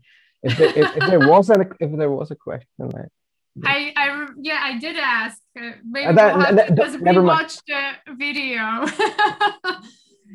Never mind. I seriously don't want this to be about me answering your question. I just didn't want to avoid the answer. I think it was more because I said that I looked at obviously everybody involved and your own work, and so I don't think I can't remember if my question was specific or it was more a kind of question really related to the kind of conversation. But instead, I might have a very quick question. Maybe as you both are coming from the Peter Eisenman's studio, and that's some sort of an endless source of theoretical background for us here, at least in the studio, in the studios where I was involved. Peter Eisenman says that architects do or should have a project that spans across more individual works that spans over years, and during your productive lifetime you only have several projects, sometimes even one. And my question is whether you somehow agree with this, and if you do, if you can formulate yours, and if you do it consciously, or if it's something that you're constantly discovering. Mm-hmm. Yeah, it's a great question. Well, I would say a couple of things. I mean, that is certainly something that we've talked about. I mean, incidentally, as I was graduating from graduate school, that was very much a question that we were asking ourselves, kind of moving out of school. How do you transition after school? Can you actively guide yourself towards the development of a project? And actually, we, myself and three others actually started an architecture journal called Project, which we haven't published in a number of years, but it was very much the pursuit of that question, whether that can be something that right out of school that people can actively engage with. I think for us, and I'm again curious to hear what Mirka's response would be, but I think for us, the question of can you design your project before you work on your project is a little bit part of the question. And I think that the answer, at least personally, I think is not really. I think it's more a matter of editing and sort of self-evaluation that we've done a series of works, and kind of looking back at it or in the process of working on it, you begin to realize that you gravitate towards certain things. And I think but that realization is I think fairly important. Being able to look at the work and figure out what it is that you're actually truly maybe interested in, and what is sort of the thread that consistently is tied between the projects. So I don't think it's a matter of like saying I'm going to have a project and it's going to be this and now I'll work on it, so much as it is you do work and you self-reflect and you realize the things that you're interested in, and that hopefully will lead towards a serious and sustained project, a serious and sustained interest that is outside of the kind of more circumstantial aspects of architecture, of building and structure and gravity and all of that, right? So I think that we're working on it is probably the best way to say it. Yeah, it's also, I completely agree with everything that Daniel said. And we both, again, so we took Peter's studio at school. We actually were teaching assistants, both of us, for him. And then I continued on, after 2 years, like I actually taught with him and worked in his studio for 2 years. So I think we're both like very much familiar with Peter. Maybe in his kind of later stages of life. I think like also that's something to consider, like when you even look at his writing and the projects, they actually really, do kind of change over time, and really in response to who was working in his office also. I'm sure you guys are aware of, very much so. But I think the one thing that Peter was good at always, because he was asking this question or like bringing up the question of the project, is that it really does push you to think about what you're doing and why you're doing it. And unlike, many other instructors. And so I do also want to say, though, that the time is very different when he was kind of operating at the kind of the peak, and there were truly kind of intellectual battles, to be fought almost, right? That there were true sides, like intellectual sides, and now it's not that clear, right? And so I think we are also in a kind of state where you cannot really kind of clearly define even where you belong, and that I think. And I don't know if this is good or bad. I think it's really just the kind of nature that of the kind of conversation that has been opened up. But I do think that, like what Daniel mentioned, is really, really important, that constantly kind of questioning what you are doing, like in retrospect, and also starting to project into the future is really important. But I do always tell my students also, that analysis is sometimes paralysis. Meaning that, you can overanalyze and overthink things so much that you won't produce anything, because you're trying to kind of, really, really elaborately put together this project before, as Daniel said, is even there. And therefore, you are never taking on anything that comes, before that.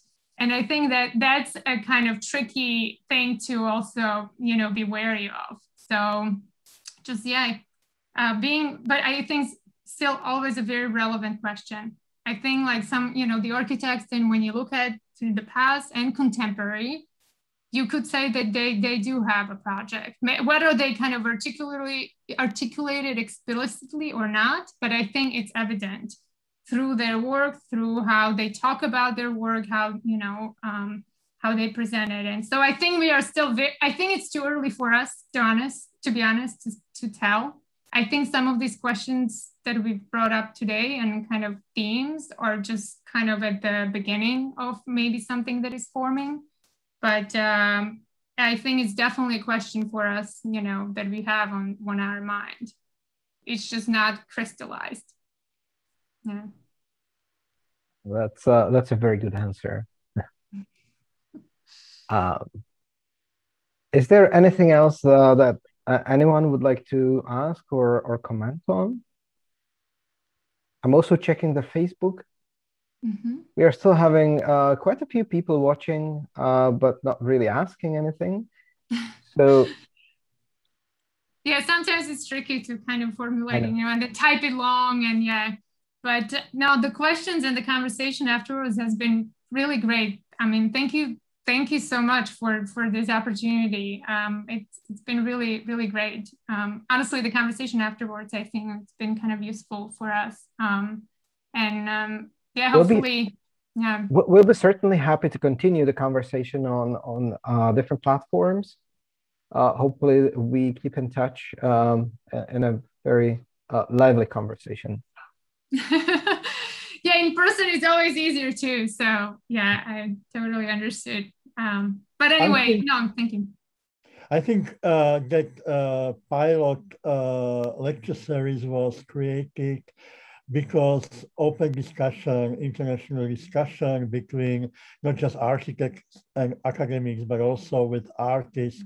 And we are just in the middle of that pilot lecture series. That was fourth lecture. We had young architecture practice as a beginning, some people. Then we have musician, artist, Slavo Krekovic, and then Anuk, artist, fashion designer. Now you represented the balance, female, male, female balance. Also, our age lecture has balance between 50% females, 50% artists, architects. And next one continues in 1 week, nearly. from Harvard University, so we'll be in the same time. Then we have Lenka Petráková, again, one successful Slovak in London, but not because she's working for Zaha Hadid, but because she won the international competition. And then we might have Edward Thiel from Sauerbrunn Berlin. And as the last one, 3rd of May, will be confirmed Gilles Retzing from Bartlett School of Architecture, London. So again, thank you. And we would also like to make this these lectures as a conversation between the guests that we are having. We keep inviting the previous lecturers to the upcoming lectures. We did that also this time. Hopefully it works out soon. So you're also very invited to join the Zoom version of the upcoming lectures and join the conversation afterwards, after the presentations. And Thank you very much. One of you, we will see Mirka hopefully very soon on person, not online, but on person. Right. But anyhow, we trust and we believe to continuous cooperation and discussion, and for we are looking forward for a future. Something will definitely happen next. I know. Thank you again. I mean, really, really honored that we could be here today and talk to you all and kind of shared our work and teaching. We haven't done the teaching part at all. So like, just wanting to kind of put it a little bit in perspective, but yeah, thank you so much. And yeah, congratulations. Really great kind of series of events. And I think a great collection, honestly, of people across like various disciplines. It's pretty kind of amazing, actually. We are very proud of all of you. Having all of you. Yeah, thank you very much. Okay, thank you very much, and have a nice whatever time of the day you have. Afternoon. It's evening for us. So yeah, right. About to begin the afternoon. Yes. Yeah. So have a nice rest of the day. Thank you. Bye.